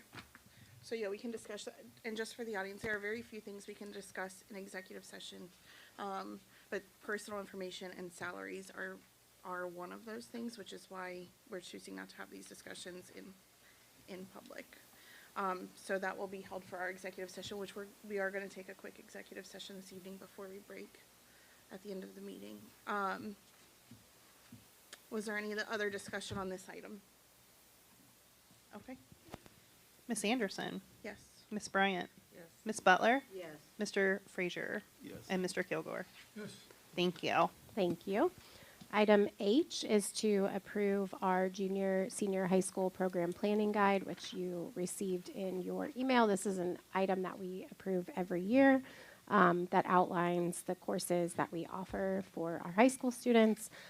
Ms. Wolf, can you advise the board on what changes were made to the program planning guide for this year? It basically stayed the same, but we did add, Here.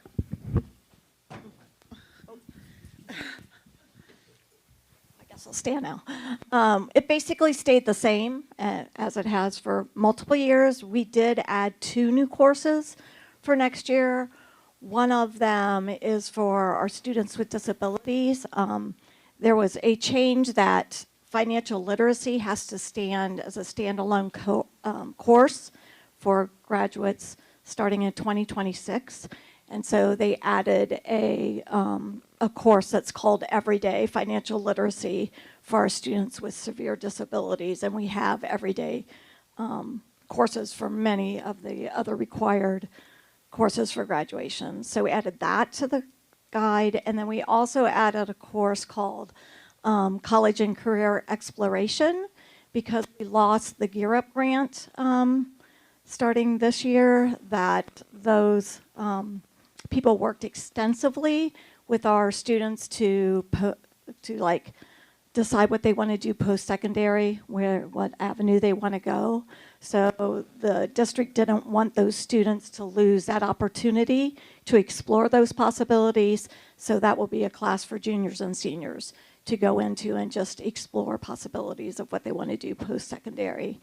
And then the last change really wasn't a change. We just added to early graduation.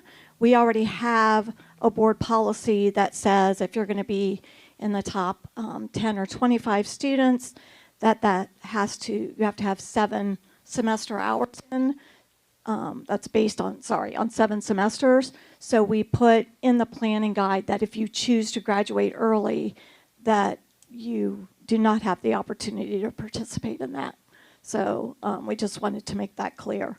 Under early graduation, the principal always talks to students that want to graduate early and explains all that to them, but we thought it'd be better to have it in writing as well. Thank you.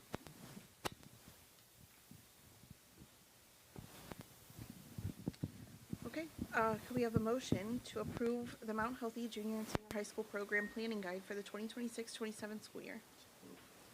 Mr. Frazier, do we have a second? Ms. Bryant? Any discussion? We have a vote, please? Yes. Ms. Anderson? Yes. Ms. Bryant? Ms. Butler? Yes. Mr. Frazier? Yes. And Mr. Kilgore? Yes. Thank you. Thank you. And that concludes my report. Thank you, Dr. Wilson. Moving along to item 6, open discussion by the Board of Education.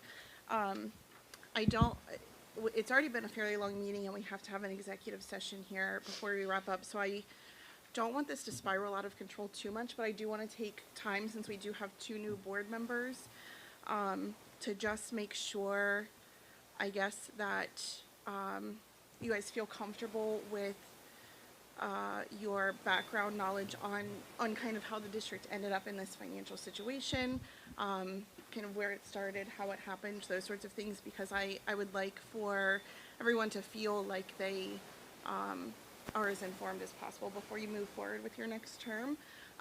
So again, we can't go through the entirety of the last 2 or 3 years that we've been doing this. We can't get too in the weeds at this particular meeting, I don't think.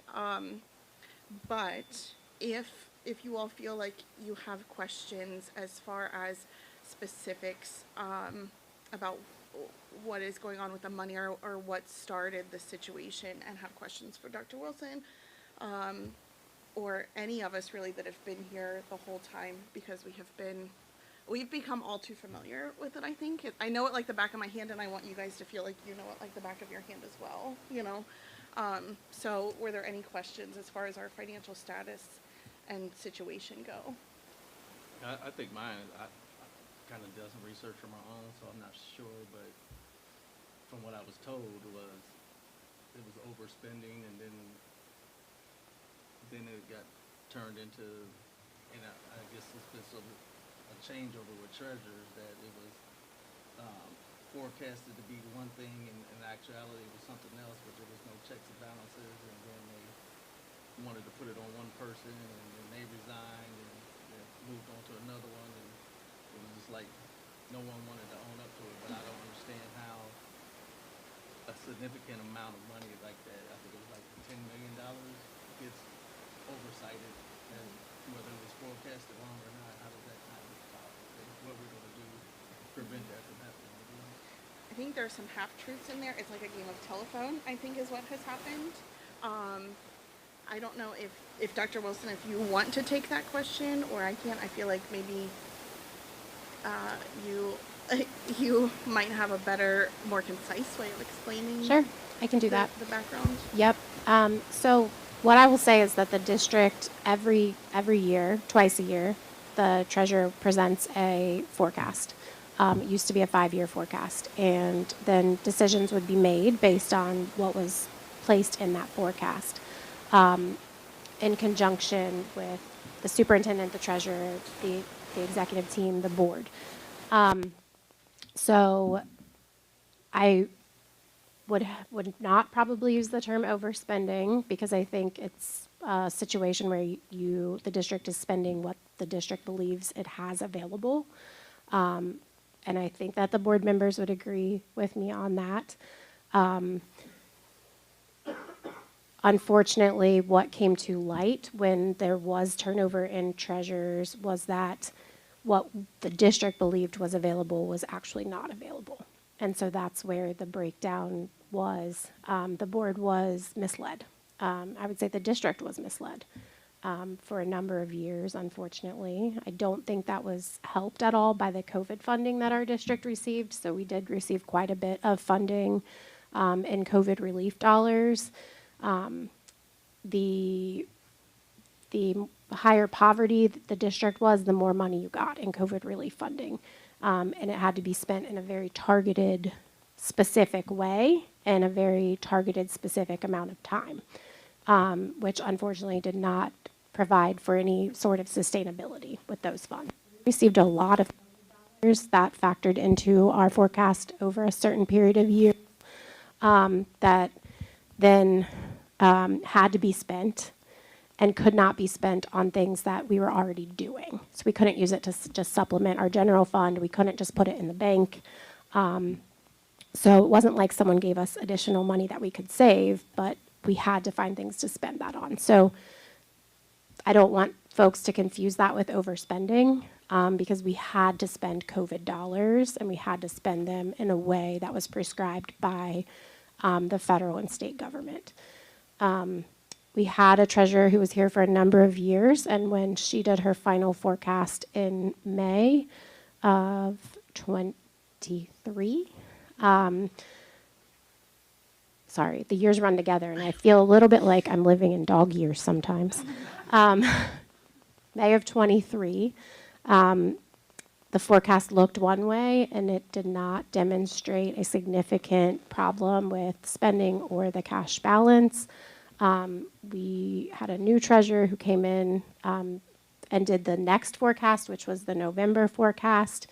And I think the board and everyone else was equally shocked to We learn learned at that board at meeting. that board meeting that there was a significant deficit headed our way. $5 million already. And at that time, everyone we started scrambling as a district to find a way to make sure that we would be able to make payroll, honestly. We reached out to the state to get support as quickly as we could, as soon as we became aware that it was happening. So that's kind of historically. If I could, sorry, go ahead. Yeah, go ahead. If I could just add a couple of very quick things. That treasurer resigned because it was her time to retire. When she resigned and we hired a new treasurer, and she did the forecast and presented it to us at the November meeting, we thought that she was incorrect. And so we had multiple third-party audits done, and then asked the state to come in and do an audit. There was no fraud found. There was no malicious intent found. It appears to be genuinely a situation where there were a lot of mistakes being made. We can speculate why, but there was no money unaccounted for. It just wasn't being shown in the books. You know what I mean? So when you look at the bank statements and you look at the spending, once the books were balanced, everything was accounted for. There's nothing missing. It just became a situation where we had someone ready to retire, and we can speculate why it wasn't being kept up. I don't want to speculate why.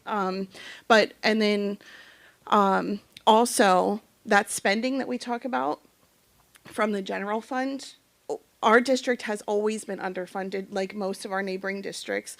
So there were not exorbitant amounts of money coming out of the general fund, even when we thought we had millions of dollars in the bank. These were expenses that were to support students, just as we're always doing, but because we are underfunded, we didn't have the amount to support them, and we didn't realize how badly we were being underfunded yet because our reports were not correct. And those reports, the treasurer shows them to us every May and every November. She shows them to us. We don't have a way to double check those necessarily. We could go in the books, but just like when you look at those, it's hard to double check unless you want that to make that your full-time job.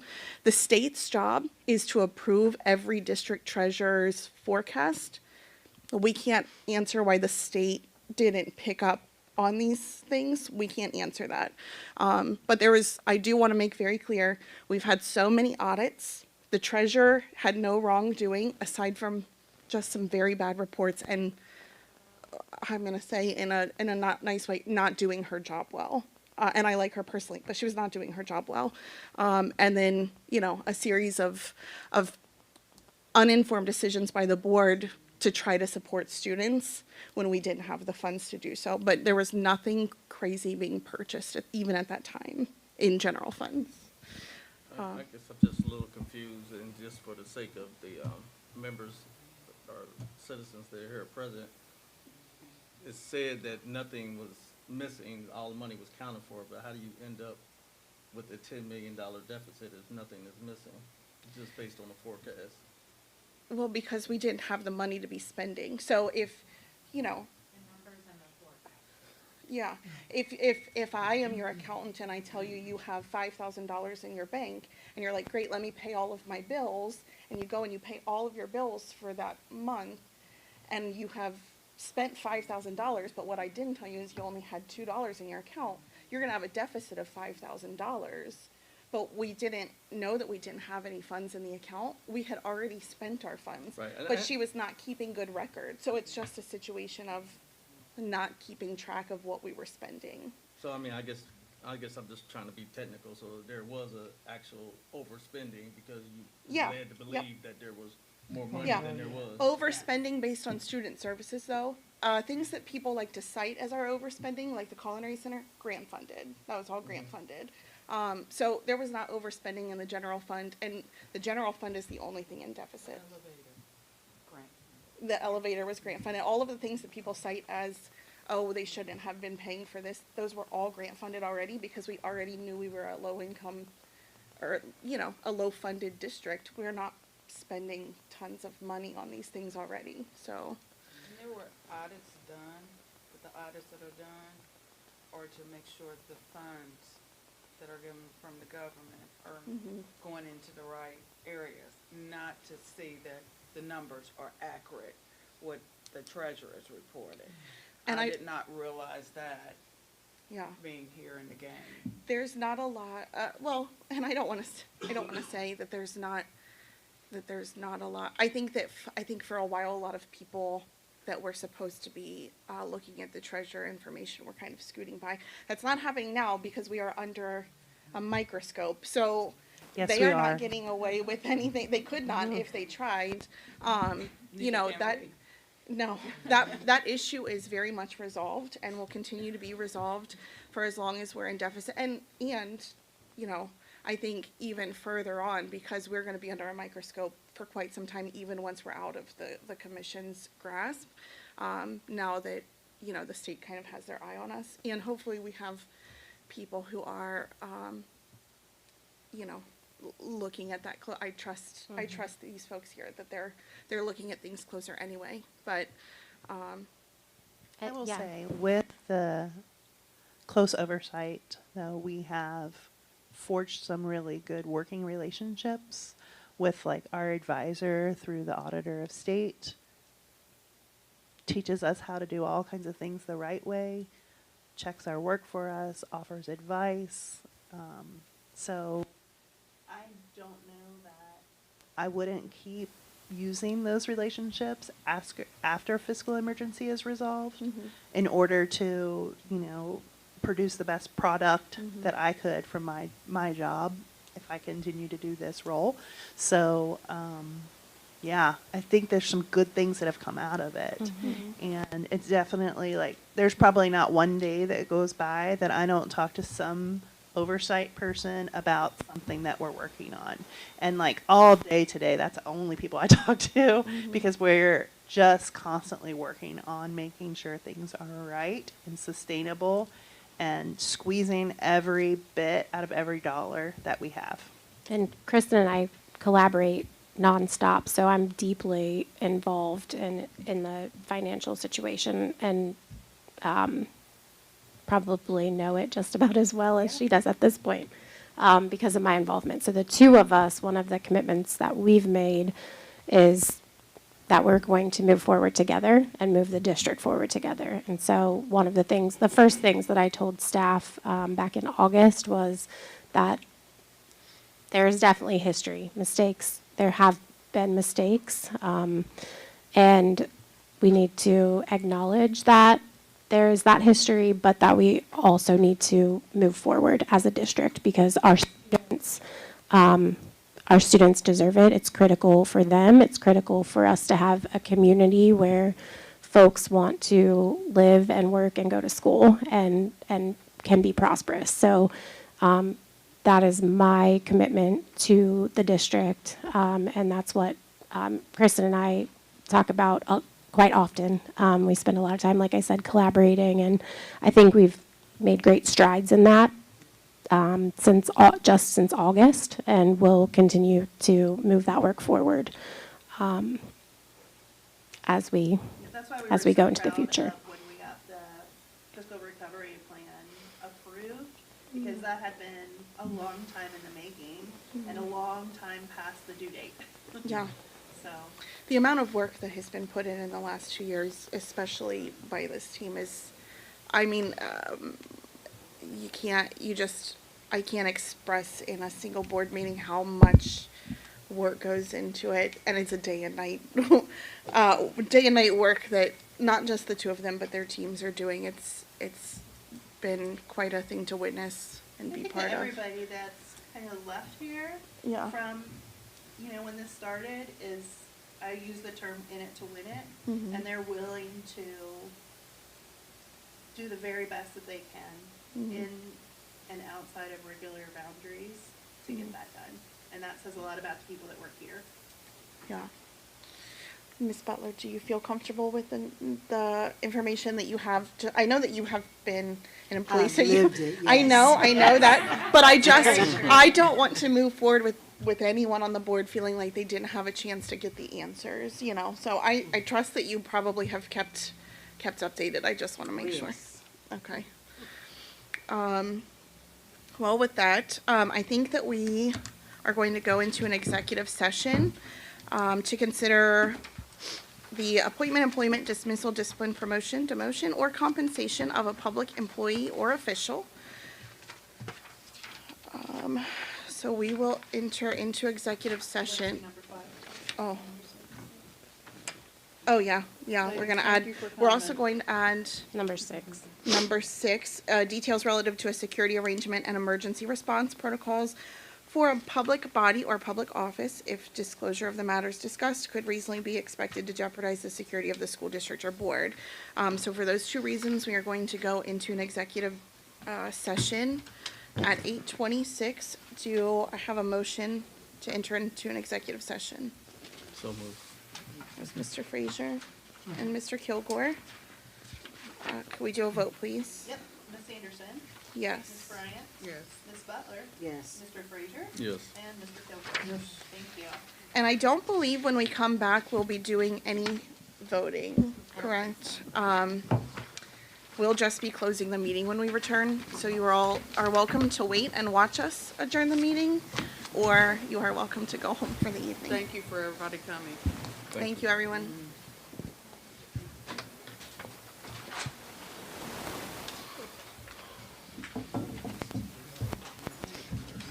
Oh, Lord. I'll sign them. Some motor oil on these. Is this what you-